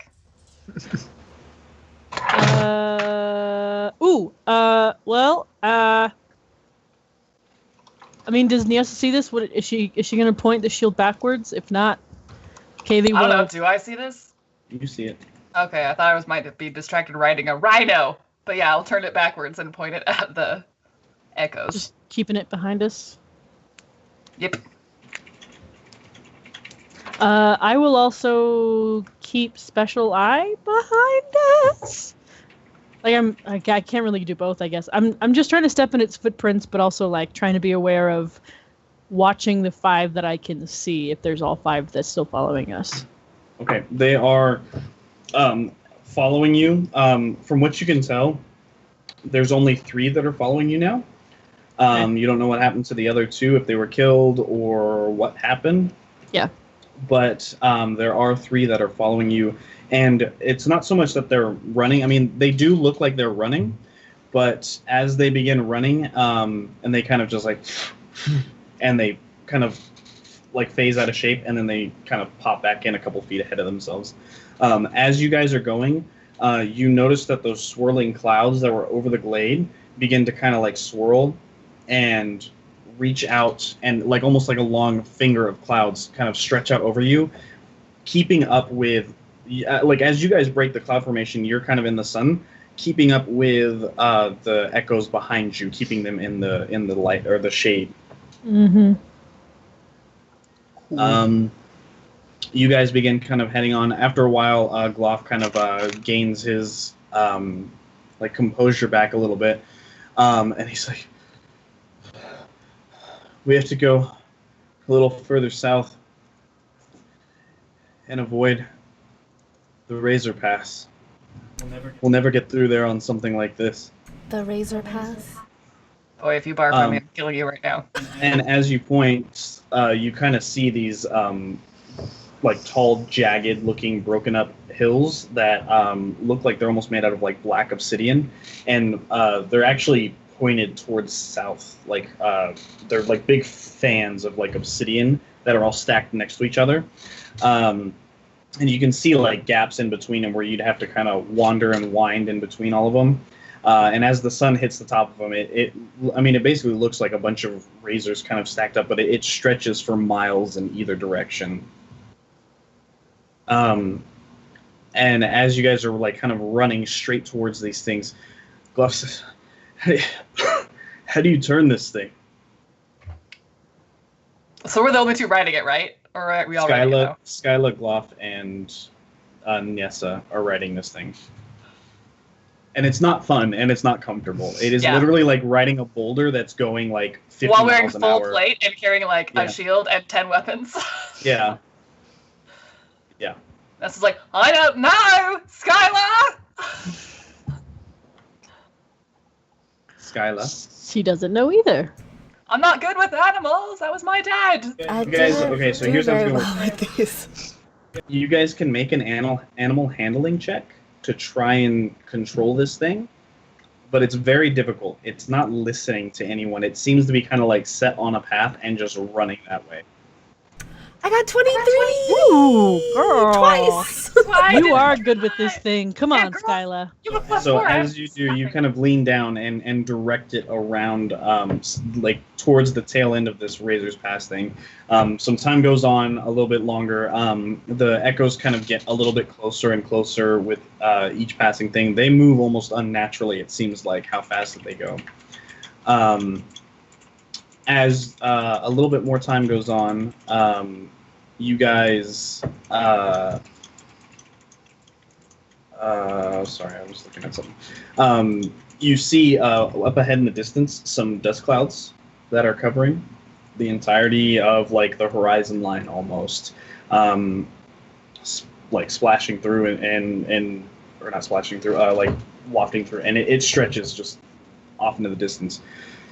And Glif kind of leans up and goes, "There's a storm ahead, a big one, probably the one that we passed by the other day, or another one just as big. I don't know if there's any way that we can go around with these things following us. We can't wait it out. We can either try and find a way around or go straight through, but we might be... If we go too far out of our way, we're going to be running right in through nighttime, just like we were last night. I don't say anything. Well, I'm in the back. He can't. I don't. That's up to you guys. Tumbling all the way. Oh, ha! All the Link noises. Oh Yeah, my the gosh. link like Yeah. Hit, hit. Hoppa. Yeah. So What do you think are our odds of getting through it alive? What do you think are our odds? I have no idea. on this thing? I better than on foot. Let's do it. Skylar, you could literally just like float, but hang on to the reins, That's true. and then it would be Yeah. you just like hovering like 2 inches above the thing. It's just really smooth. This is just Yeah, not only gonna for, like, help us after this. 10 minutes, though. Yeah. Yeah. 10 minutes. Like a 10-minute break from bouncing my butt off. Yep. As you guys begin kind of heading closer and closer towards that, you guys come up over a small rise, and right ahead of you is one of those glades filled with the trees that are kind of like twisted and like barbed and kind of reaching up towards the sky at kind of like an odd angle. And at the top of each of the trees, there are these like they look like leaves at first, but then you see them and they're slowly like, and then opening again, and then opening again. And you guys are headed straight for it. What do you want to do? I would like to not do that. To not. I give it a whistle. If anybody looks behind, I just do flips. Sweet flips. I would say like the pace that this thing is moving at, just so you guys are aware, it's like in D&D terms, it's moving at about like 80 to 100 feet per round. That's like its movement speed, basically, because it's dashing. Ooh. It's moving. It's like going. So I don't know if you guys are even able to keep up. I know that Kaylee might be able to. If I tumble Do and dash, everything. yes, Yeah. Actually, with dashing, I could keep up at 80. Okay. Yeah. And then I'm going to assume that whatever Roland turned into can keep up too. Yeah. So a mammoth or a dragon or a unicorn or a triceratops all have a speed of 40. Okay. All right. So yeah, it would. You guys would be able to keep up just barely, but this thing is just moving. Doesn't seem to need brakes. Doesn't seem to need to stop. Doesn't seem to get exhausted at all. It literally just puts its head down and is going, as you're just hanging on. And the trees are getting closer and closer. And as they do, some of those stalks kind of like and move towards you. I'm going to try and they- shield my fellow members on the back of this thing. Okay. So you guys are just heading straight in. I guess. Okay. Skyla, So can we turn? Is there a way for me to like use I don't even know the rhino thing as a shield from those things? If I like tumble, if you get close to it, yeah, if I what get you're close saying? to it, yeah, you guys are just trying to follow it. Drafting in. behind a big rig on the highway. yeah. Okay. All right, so yeah, you want to get as close as you can behind it, as you're basically just running full out, and just like I'm not just so we're all I'm not envisioning like you tumbling, like literally rolling. I'm thinking more like parkour, like if there's low slung stuff, you kind of just like slide over it and Parkour! That's great. yeah. I was about to like front handspring. It's like the whole time. No, I mean Not even breaking a that's just for sweat. stage stuff. I'm like reading a book while we're going. Yeah. Okay, so you guys basically charge right into this. As it goes down, everyone that is on the back of the creature, I need dexterity save, but you all have advantage on it. Yes. So as you guys come in, the creature, this is the first time you've actually seen it move. One of the big trees is kind of in front of it, and it just like, and the tree like reaches down, and this thing on top looks like a oversized kind of like rotted out Venus flytrap kind of like reaches down towards you, and it's literally about the size of one of your heads, the mouth of it. As it comes down the tree, like, and it knocks to the side. As you guys are going through here, more and more of these things kind of like come out and try and grab at you guys. So the ones that are on the back of the creature, I need dexterity save at disadvantage, or sorry, at advantage. 8. That's with a +5. Uh-oh. Okay, bye. For everyone not on the creature, I need 2 dexterity saves, not at advantage. Oh, so that's Roland. And Roland, I'm going to say he's a creature that's large enough that it's not having an effect on him. Okay. Okay. Well, 1621? luckily the wolf Oh, is better at dex than Corin is. I suppose I could just pull up the wolf sheet, but I'm already most of the way through typing this out. That's a 6 and an 18. Okay, so Skyla and Corin, both of you, as you guys are kind of like just running through this area as fast as you can, trees are kind of flying out of the way, it's hard to see what's going on. You feel these things sweep down and grab onto you and like latch on, and you feel this kind of like burning pain start to spread through your arms or your side or whatever it is. You also get like grabbed by it essentially, and it starts to pull you off. So for Skyla, it starts to pull you back. I need a. Is there any chance I could grab strength. her? Yeah, I need a strength or an athletics check. Sorry, from both of you. Okay, because I was saying I was shielding them, so I would have had my arm up to grab her. 7. Athletics. 21. Okay, so Got as you, this girl. thing starts to grab you off the back of this creature, you kind of just like start to get pulled out of it, and Nessa reaches up and just yanks you back down into the non-existing saddle. For Corin, I'm also going to need an Ain't no one athletics kill you but me. Okay. You said there was a burning sensation. Did that do any Yeah, that'll be amount of after- damage? if you guys get stopped, essentially. Okay. Okay. I'm pulling up the wolf sheet just in case it has something, but I don't think so. No. So it just has a +1. 1d20 +1. 16 athletics. All right, so you, as this thing kind of latches onto you, you manage to just continue on in your stride and rip out of its grasp. You see the head kind of snap back. Skyla and you both are going to take.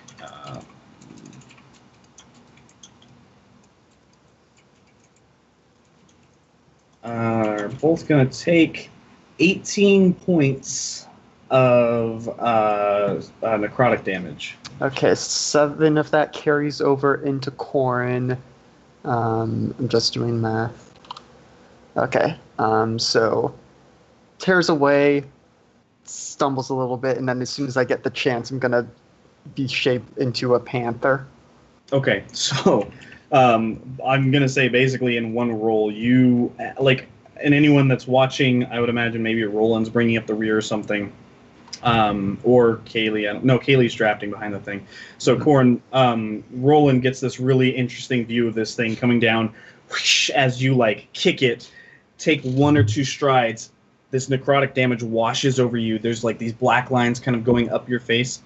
You hit the ground running as a dwarf, roll, trip, turn into a panther, and then just keep going, just all in one. Just. That Yeah, looks so guys. cool in my mind. Yep. And now I'm You much guys- better able to keep up because the panther's faster. I should have gone with it from the beginning. So you guys move on past that. As you come out of this kind of glade of trees, you run almost full tilt into probably within 100 feet of you is the zombie storm that you guys were heading towards.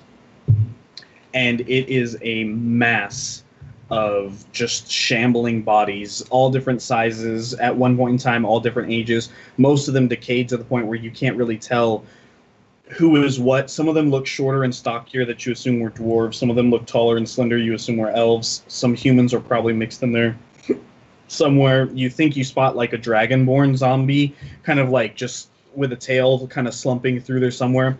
But basically it looks like it looks like Disneyland on the most packed weekend. Like it's shoulder to shoulder, elbow to elbow, just people bumping into each other. Most of them moving in a northern direction. Go ahead. Are we going through this? Are we gonna plow through this? Is this what we're running towards? That's what That's our the track plan. is right now. Like that's the track we're on.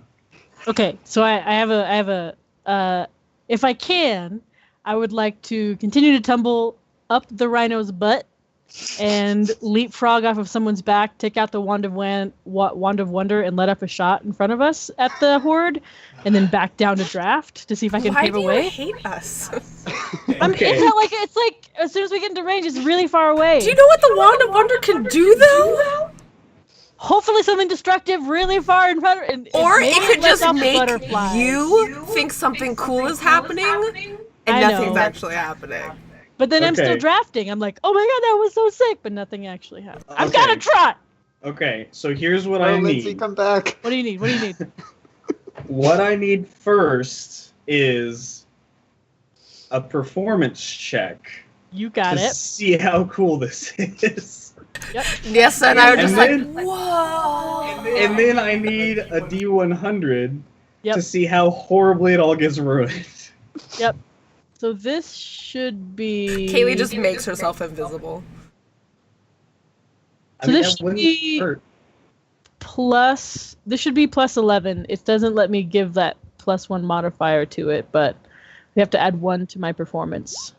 Oh, for your So it's Uh, 8. 18. I'm really thinking of any way I can possibly give you advantage on this, just because you're know. rolling that money and got I a just 30. described it really well. So it should technically be a 31 I mean, if you wanted to I'm do that. inclined. All right. I'll tell you what. Depending on what your D100 roll is, Great. we'll see if that puts you into advantage or not. A 62. 62. All right. God, I can see it really well in my mind. I'm like parkouring up above everybody, and then I shoot it off, and then It's like a Legolas moment.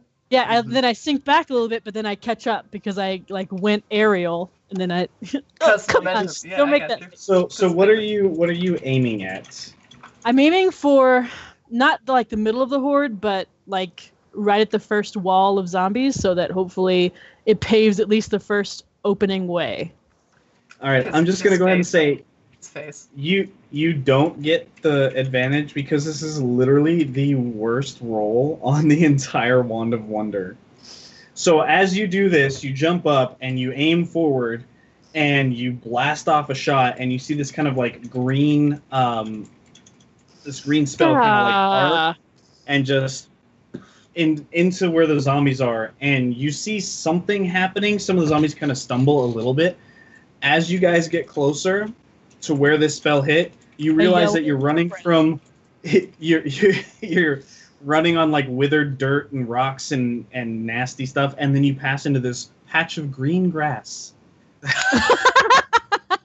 for about 60 feet, and then it's off, and that's about all it did. Oh, that was nice.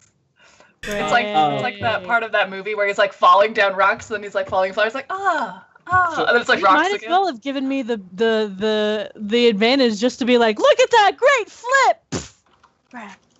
Grass. No, I said it was You're based on how good the roll was. God. Okay, so you could you imagine if like a stream of gems shot out of it and then you guys couldn't stop to pick them up or something? That would be great. Yeah. So Roland you would have literally- just died. He would have stayed back and been like, "It's fine, I'll be okay." You literally see like some of the zombies like stumble a little bit. Then this creature that you guys are riding slams into this just wave of bodies. The first few of them just as this thing is literally just its way through this stuff. Every now and then it like picks up and just and this bile spews out, and zombies just melt almost in front of you as it slams right over the top of them. Things are going under, things are going to the side, things are going up and over. A couple of them are literally flipping up into your guys' faces. So you can either make an athletics or an acrobatics check to avoid getting basically knocked off by this onslaught that's coming. I don't know where I'm sitting on this rhino, but I'm assuming I'm sitting in the front, so I could put my shield up and hopefully Skylar's sitting up front to direct it. Oh, that's right. His name is Gordan now. Gordon? The rhino thing. Yeah. Gordon the stank rhino. Gordon Ramsey. Ramsey. I was like, I don't.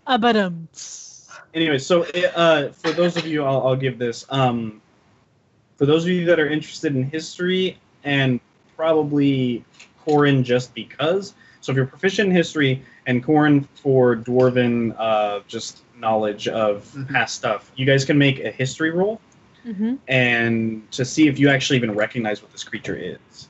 So is that if we have proficiency or what? If you have proficiency. Oh, Nope. I never get to roll history. Okay, so Kaylee, you have read about these things, but they have literally been, as far as you know, extinct and outlaw. As per the Maelstrom Compromise, at the end of the war, the dwarves were ordered to execute their entire stock, their entire breed, their whole cavalry of this. But this is a Bulette, is what you're writing right now, a zombie Bulette. Oh, because they had to kill them all. Ew. Oh. Well, because they were, I'm assuming they were rock ones, but then they were killed, and then Utek brought them back, so they were zombies. They're in the Withering. They were used in the war to been there, just, push hiding. their way in, and zombified like everything else in the Withering. Gotcha. So acrobatics or athletics? Acrobatics or athletics for basically everyone. 23. 20. And those that aren't writing need to make 2 checks. Cool. Panther doesn't get anything special for either of those. 12 and then a natural 20, 25. And they're both +2, so you can pick whether athletics or acrobatics will make more sense for the success or failure of each of these. For a panther? Oh, jeez. What is with people?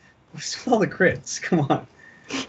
So Kaylee and Corin, both of you, at some point or another, just the massive bodies, either the ones coming over or the ones that are kind of just coming in from the side, you guys get slowed down enough that these things jump on you and begin trying to attack you before you manage to crawl away, or before Roland comes up behind you and kind of bulldozes you onward. You guys are both going to take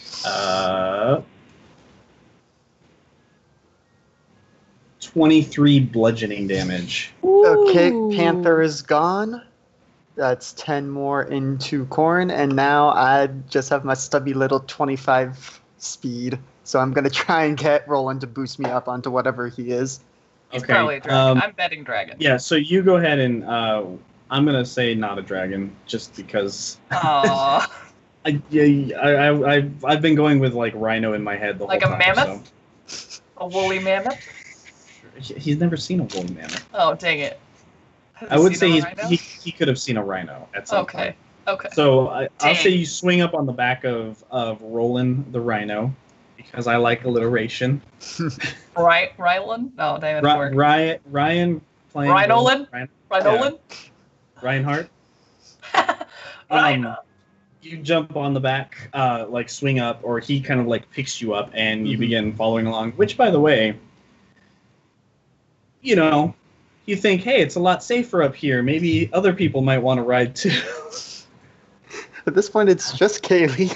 I know. And she seems now I'm very running determined. on principle. I ruined the grass. Stubbornly keeping on. Bye, Steph. My camera froze, which is impossible since I'm plugged into the wall. That's weird.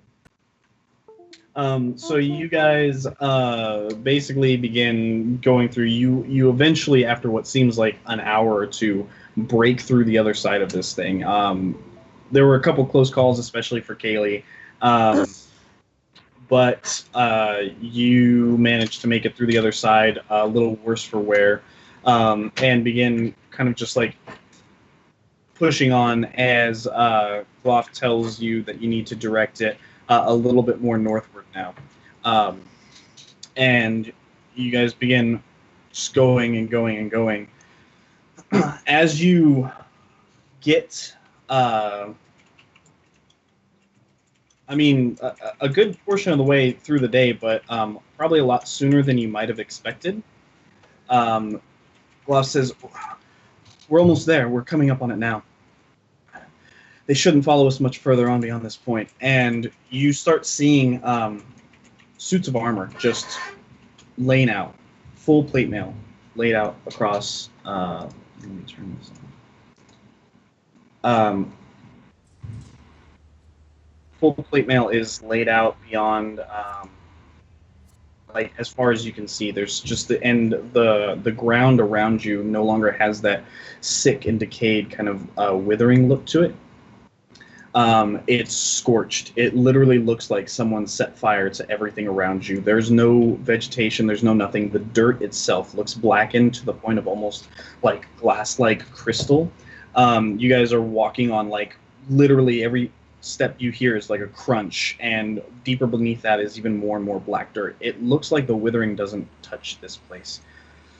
And he says, "The temple, it's just ahead. I don't know how far we're going to make it, though." And you hear kind of like screeching behind you, and the cloud cover stops at the edge of this like scorched earth. And for those of you that glance back, you see the echoes kind of stop short.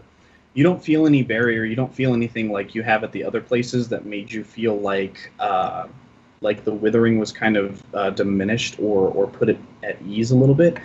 If anything, you feel a little bit more tense because of where you are. You hear clangs as a couple suits of armor go flying in front of this creature, knocked to the side.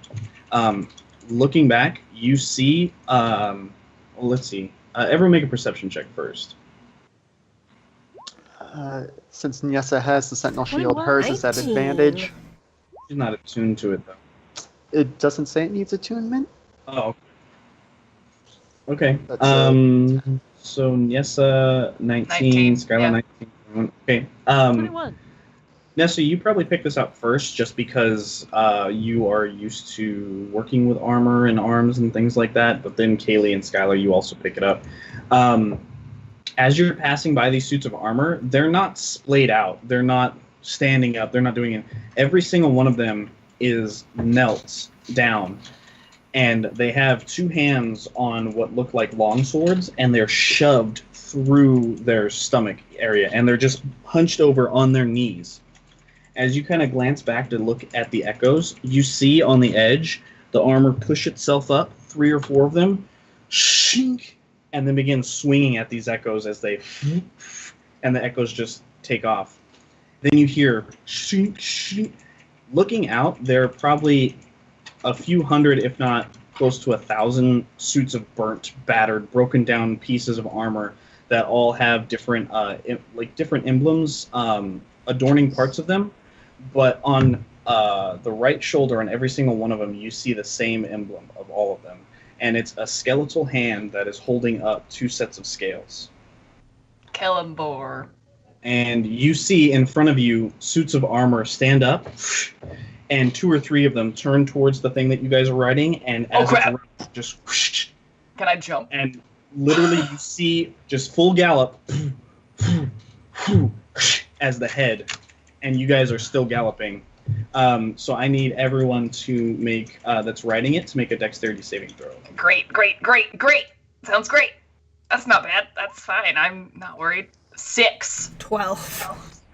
You have a big squishy zombie bullet to cushion your fall. No, the big it's squishy half bullet rock. is gonna squish us.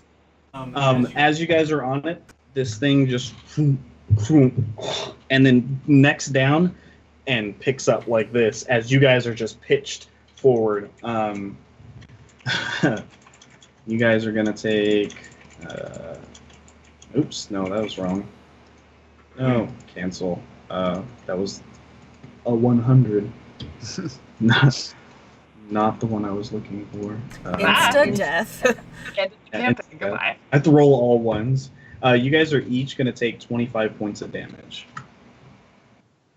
As you guys literally get pitched off this thing, roll into the earth, and this bullet kind of like slams and then rolls over the top of you guys. I mean, it's like a car wreck is what you guys are seeing. You were going, like 50, 60 miles an hour full gallop as this thing got decapitated and flipped over. Yep. Skyla's looking really rough. Yeah. As you guys like skid to the ground, the body of this thing kind of comes up. These things, like the suits of armor, walk up to it as it's like still kind of kicking and almost still trying to run, and they just begin stabbing at it. You see it kind of like moving and trying to get up. Let me see if I'm. You were such a good bullet. He was undead. He would have killed us if not for Corin. Corin's the good guy here. Where is it? Skyla also helped tape him.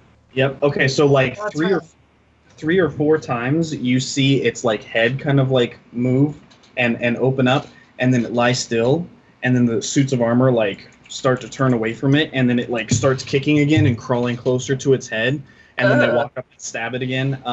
For any of you that have fought zombies, which I think a couple of you in the marshes, I did not. they don't want to die, and it continues to get up and move over before finally, like 3 or 4 of them just walk over and stab it, and it just, and then you see it begin to just puddle up and melt and disintegrate on itself. As they do that, the 3 or 4 suits of armor that were there pull their swords and point them towards you, and 2 or 3 more come up, and they're kind of just like circling you. Oh wait, you guys stopped running? You didn't keep running? Oh wait, you're hurt. They're down. We got like thrown. Knock the air out of Nessa. I don't have I broke any air my in me. thigh ribs Yeah. through my armor. And Yeah. I'm like real bad.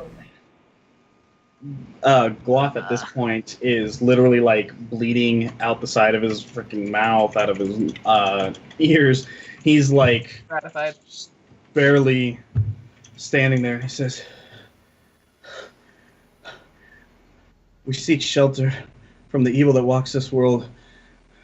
We beg that the great Kellenvor grace us with a stay before we can move on in the morning." I glare And at as him. he says this, the armor kind of like points at him and then turns, kneels down, and puts itself down again. Kellenvor, you dark mother scratcher. Mm-hmm. I help my friends up. Mhm. You I can still don't see say anything because I'm weary of the echoes. The echoes, as far as you can tell, you can't see them. The storm clouds that were kind of like reaching out towards you, as far as you can see, have dissipated like Okay. about 1,000 feet back, where you guys continued on this gallop through. Probably another, like, I'd say like a quarter mile, you see a what at one point in time looked like it was probably a white building, is completely burned and scorched up the sides of it. It's all blackened and just kind of tarnished, basically. The tips, or the very top of it, where the roof of the temple is white. There is a banner that at one point in time was white, and you can barely see the silver of Kellenvor's symbol that was on top of it, waving off the front of it, just kind of barely, limply there. All around it, there are just burnt out husks of stone buildings that at one point in time were stand up there. And as far as you can see, there are suits of armor that are kind of just strewn about. Let's get inside the temple, rest up, take stock, figure out what our next steps are. Yes, please. Oh, well, we're gonna sleep tonight, so. So suck it up. We'll Yeah. be able to short rest in a minute, hopefully. Yeah. Okay, so as I you will guys support Skyla and Glof. Okay, so as you guys are walking towards the temple there, as you get closer, you see standing to either side of the temple door a suit of armor that is completely like, again, these look blackened and charred up through the body, and the top of them doesn't look as blackened or charred, and they both have great swords out in one hand, crossing over in front of the door.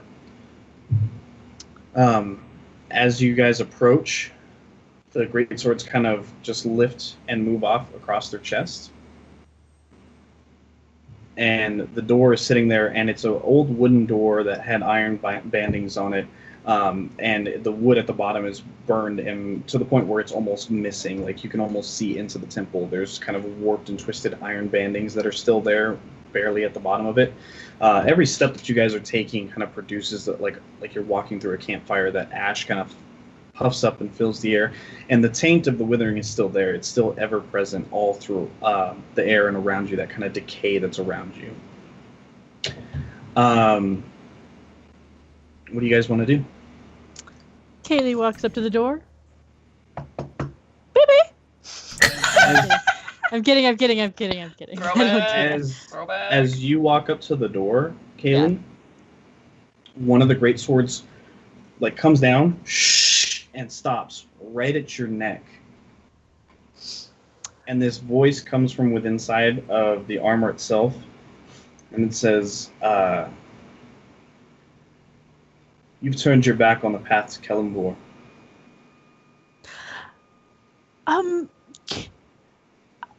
To be fair, can you turn your back on a path you didn't know you were on? What you've done is sacrilege. What you've done is not right. What I've done. And you died. What? You died. And didn't die. If you're talking about that time, I didn't do that. Some of that was done against my will.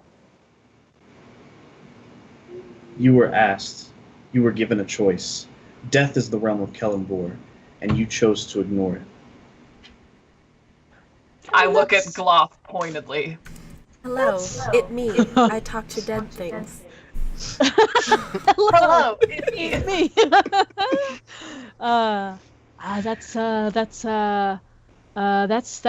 That's rather fair. Who is Silver's deity? Sabras, the god of fate. Sabras. Well,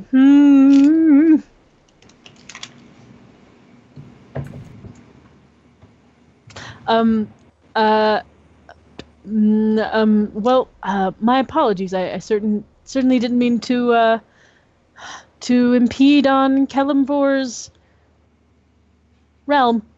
Question. I have proficiency in religion. Would I maybe know of a way to skirt around this issue, or is Kaylee just boned here? I mean, I can make a roll for it. Yeah, make a religious check if you want. Come on, 19. Okay, so Kellenvor is a bit more of a outlier religion. Not a lot's known about him and like the inner workings of the church outside of the circle, and a lot of that has to do with people just don't want to like be associated with the god of death because it's not really evil, but it's not really comforting, and you know they don't like the fashion sense. Mm-hmm. But you do know that one of the main tenets of Kellenvor is that the Kellenvor despises undeath. That once you die, you are dead, and going against that, things that go against that grain are unnatural. That's why creatures that should have died and come back are like mortal enemies of Kellenvor, and things that spread death where it shouldn't be are also mortal enemies of Kellenvor. So that's like the main thing that you would know as an outsider, having studied it a little bit. Okay. None of that seems to be immediately helpful, but good to know.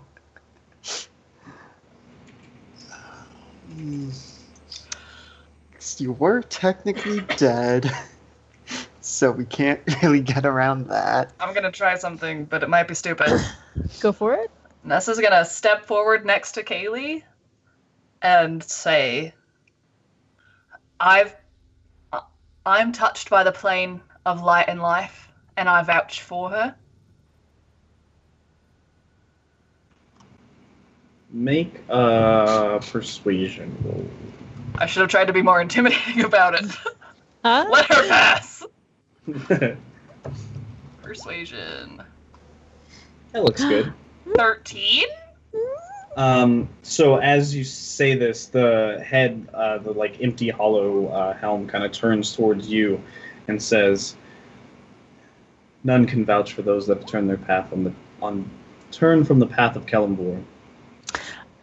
They must seek retribution with Kellenvor and ask for forgiveness." Ooh.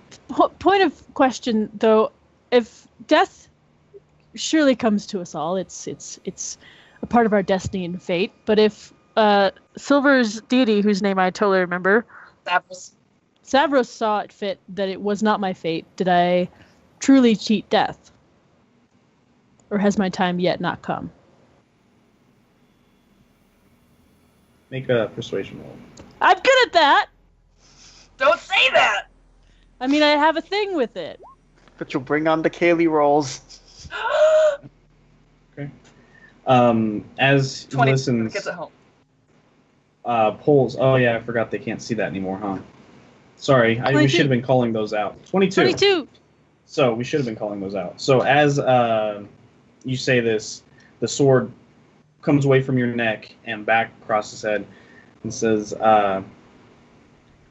"You've been granted a second chance by someone that does not have claim over this realm. What you do with that second chance is between you and Kellenvor. You should seek retribution." Fair. And just. Little Don't orphanage patronize thing. me. Shirley Temple, you're so Yeah. right. You're so right. I am so wrong. Kaylee And then wipes her it brow. literally they just stand there now. They don't move or do anything else after that. Someone else open the door. I'm gonna wait to see what happens when Glof tries to walk through. Kaylee will take 3 steps back. Generous steps. Well, Okay. if no one else is making a move, Corn will just go up and try and open the door. Okay. As you guys are standing there, Glof is literally just like half a step away from death. That's fine. He wanted Barely. it anyway. Barely just like hanging on there. And says, He's accustomed to pain.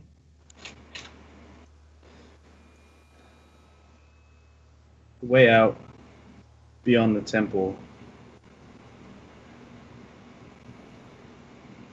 You must head southwest, steeply southwest. Otherwise you won't make it. I don't know what other tricks you have up your sleeve, but you're not going to make it." Do you know what we should encounter to the southwest? You'll have to pass through the Grove of the Gallows, and that's the way out. It's not easy, but it's the easiest. And Glof walks towards the door, and at the same time, both statues, shink, and his head just. Kaylee's okay As- with it. As the blades come back, they basically say in unison, "One that sows death for thousands of years and then steals the body of another to walk as his own. Kellenvor will deal with him." Didn't even know I liked you, Kellenvor, but right now, We friends. Knuckles. And Glof literally just stands for a second, drops to the knees, and then slumps down dead.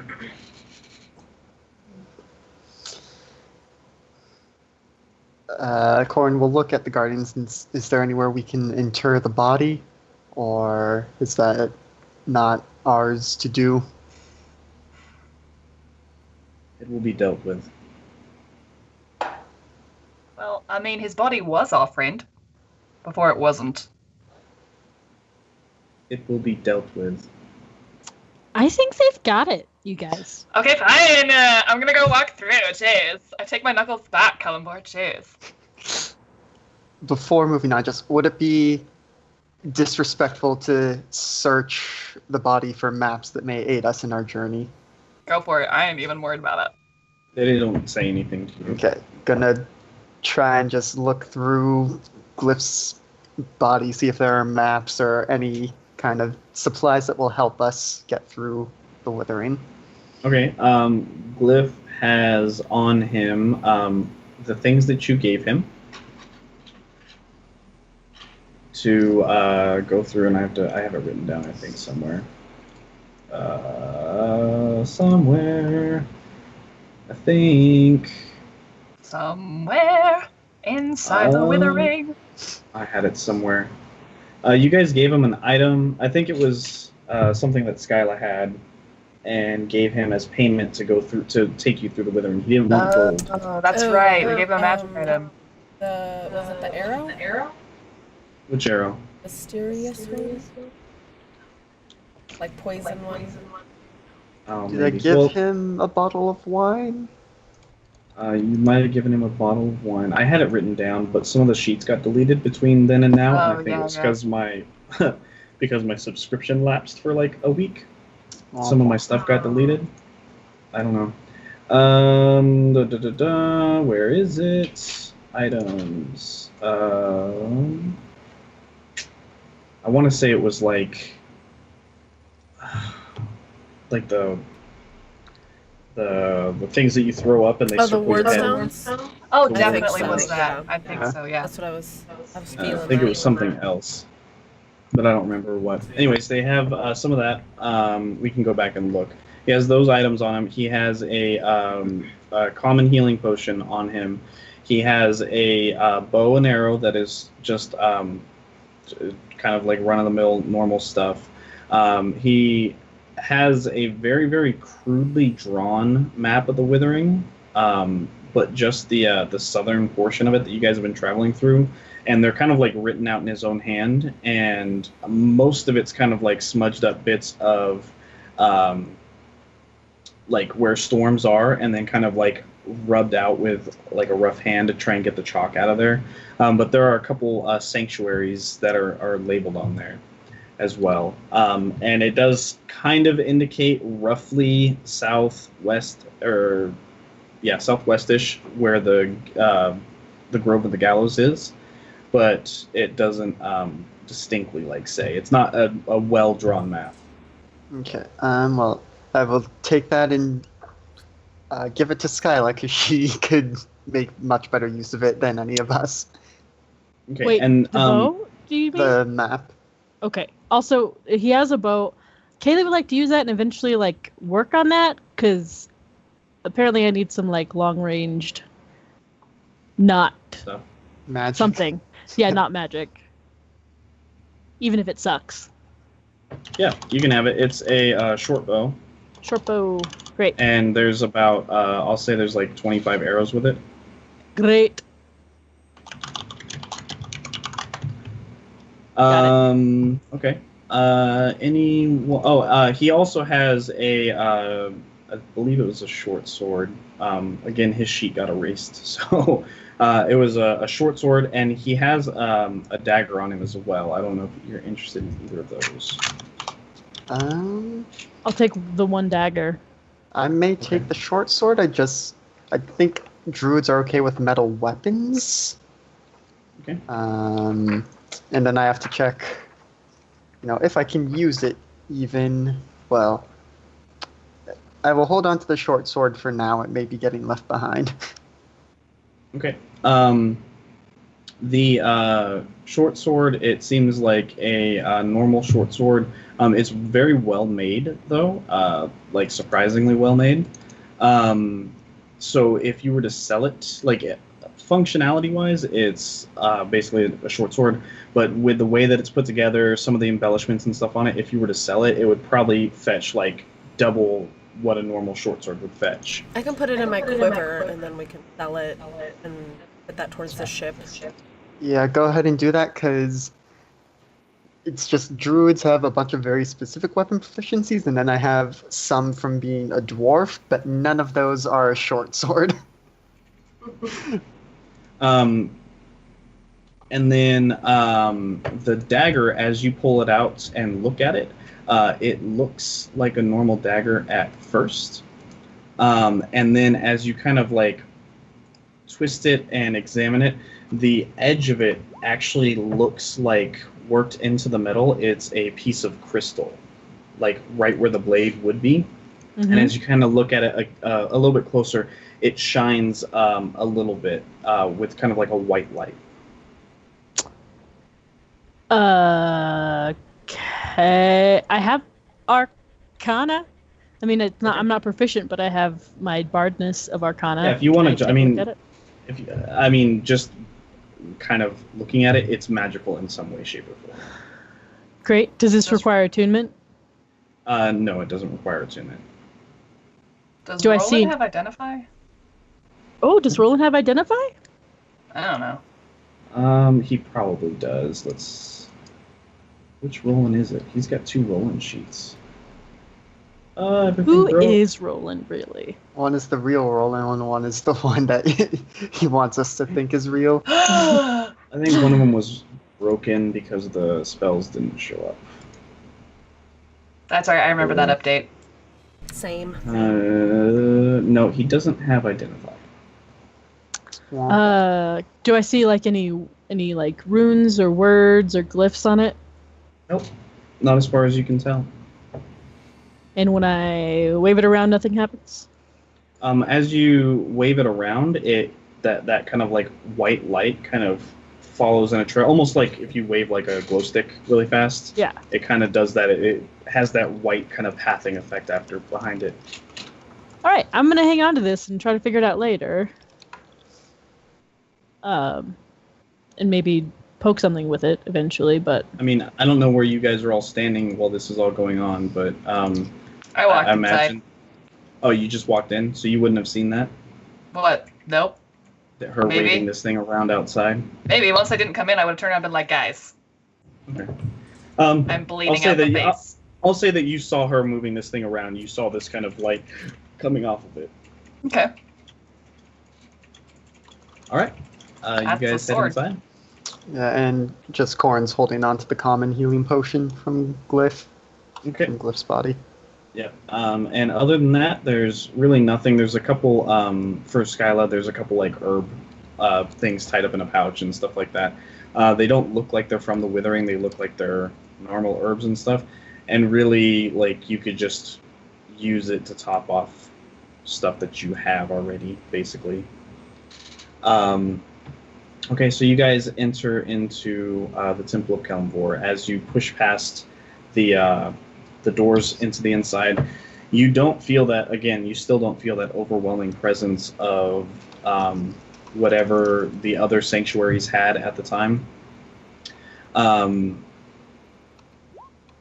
As you go in, the doors kind of scrape along the ground and they push like what seem like piles of ashes, the ash that is kind of like blown around and swirled inside. Going inside, you see the entire inside of the temple, which wasn't overly large. It was kind of smaller, modest. Kelmvor's never been like a huge, flashy temple kind of guy, and he's never had a huge following either. The inside of the temple is almost as completely burnt up and scorched as the outside, where there were kind of like wooden pews that had like stone ends. Most of those are all burnt and destroyed and falling apart. And as you guys are moving through, it's kind of kicking up that dust again, or the ash and stuff. There were some banners that were hanging in there that are completely shriveled. As you look towards the front, where the little podium is raised up, and there's the dais is raised up, and there's a podium sitting on it. The dais, the podium, the wall behind it, and a banner with Kelemvor's symbol on it are in perfect, pristine condition, untouched by any of the fire whatsoever. Gleaming white like it was cleaned yesterday. The banner looks like it was made this morning practically. The silver is almost shining from any light that you guys are bringing in with you. The fire hasn't touched any of it. The dais that's there is made out of like a dark, kind of like ebony wood. And sitting on top, you can barely see a large, thick, gilded tome sitting on the dais itself. Okay, Roland, we're not stealing anything from here. Just getting that out of the way. And then approaching the dais and the tome. Okay. As you come up and approach it, as you step up into where the dais is, all the soot and ash and dirt and kind of blood and everything that has kind of sat over you falls away and lands on the ground. I mean, you pretty much step up there. I mean, it doesn't repair your clothes or anything like that, but the dirt and the grime and the kind of like the filth falls off of you as you step up.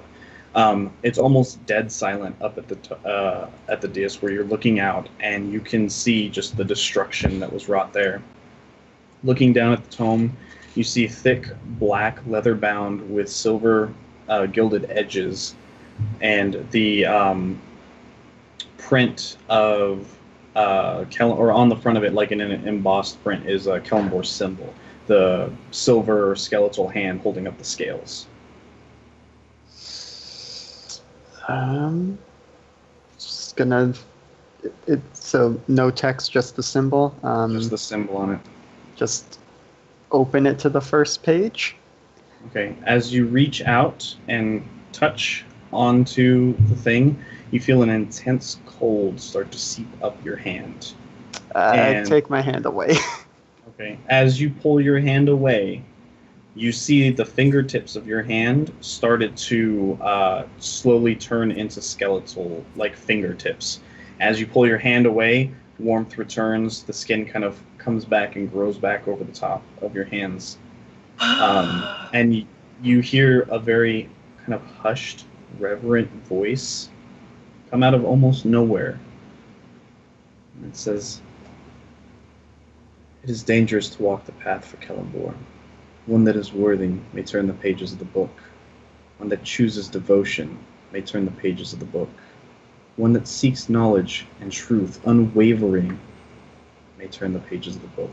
Oh my god, I want to turn the page of the book. And that is where we're going to end tonight's session. I was like, I choose life. I choose life. Roland's like, "I choose money." Pink. Okay. Yeah, so you guys have made it to Kelemvor's temple. Oh boy. You guys had fun with Glif. Glof. Glif Glof. Oh, I'm glad I got to attempt murder and fail miserably. Oh, And then I yeah, got sorry. done anyway. And then Gordon Ramsay died. Gordon! Dead stank rhino. Poor precious stinky baby. Don't even feel bad. Pretty much, I feel like Nessa this entire day was just like, how is this my life? Nessa was trying to kill everything. Everything was bad. Everything was bad.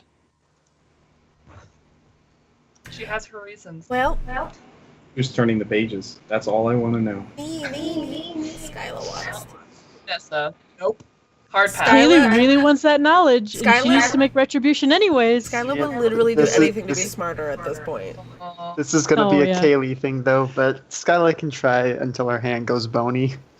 What? Unless it does. Anyways, for those of you on Twitch that are still watching, thanks for hanging out. Make sure to subscribe, since you can do that Hey. now. And you get a YPG emote, and you'll have access to our Discord. Follow us on Twitter, on YouTube, and we will Our next stream is tomorrow at 4:30 Pacific time for a new Cypher System game with superheroes. Tune in for that. Yep. I'm gonna be in that one. We'll explain it tomorrow, so watch it there. And we hope you all really enjoyed coming back to Valendor and blowing the dust off of everything. For those longtime followers, we are actually in the midst of getting some YPG gear together for, and I know we mentioned this before, but giveaways and things like that. If you follow us on Twitter, you know that we have some other things at our disposal now, and I literally have, like, right next to me a whole entire page full of decals that will be available to people.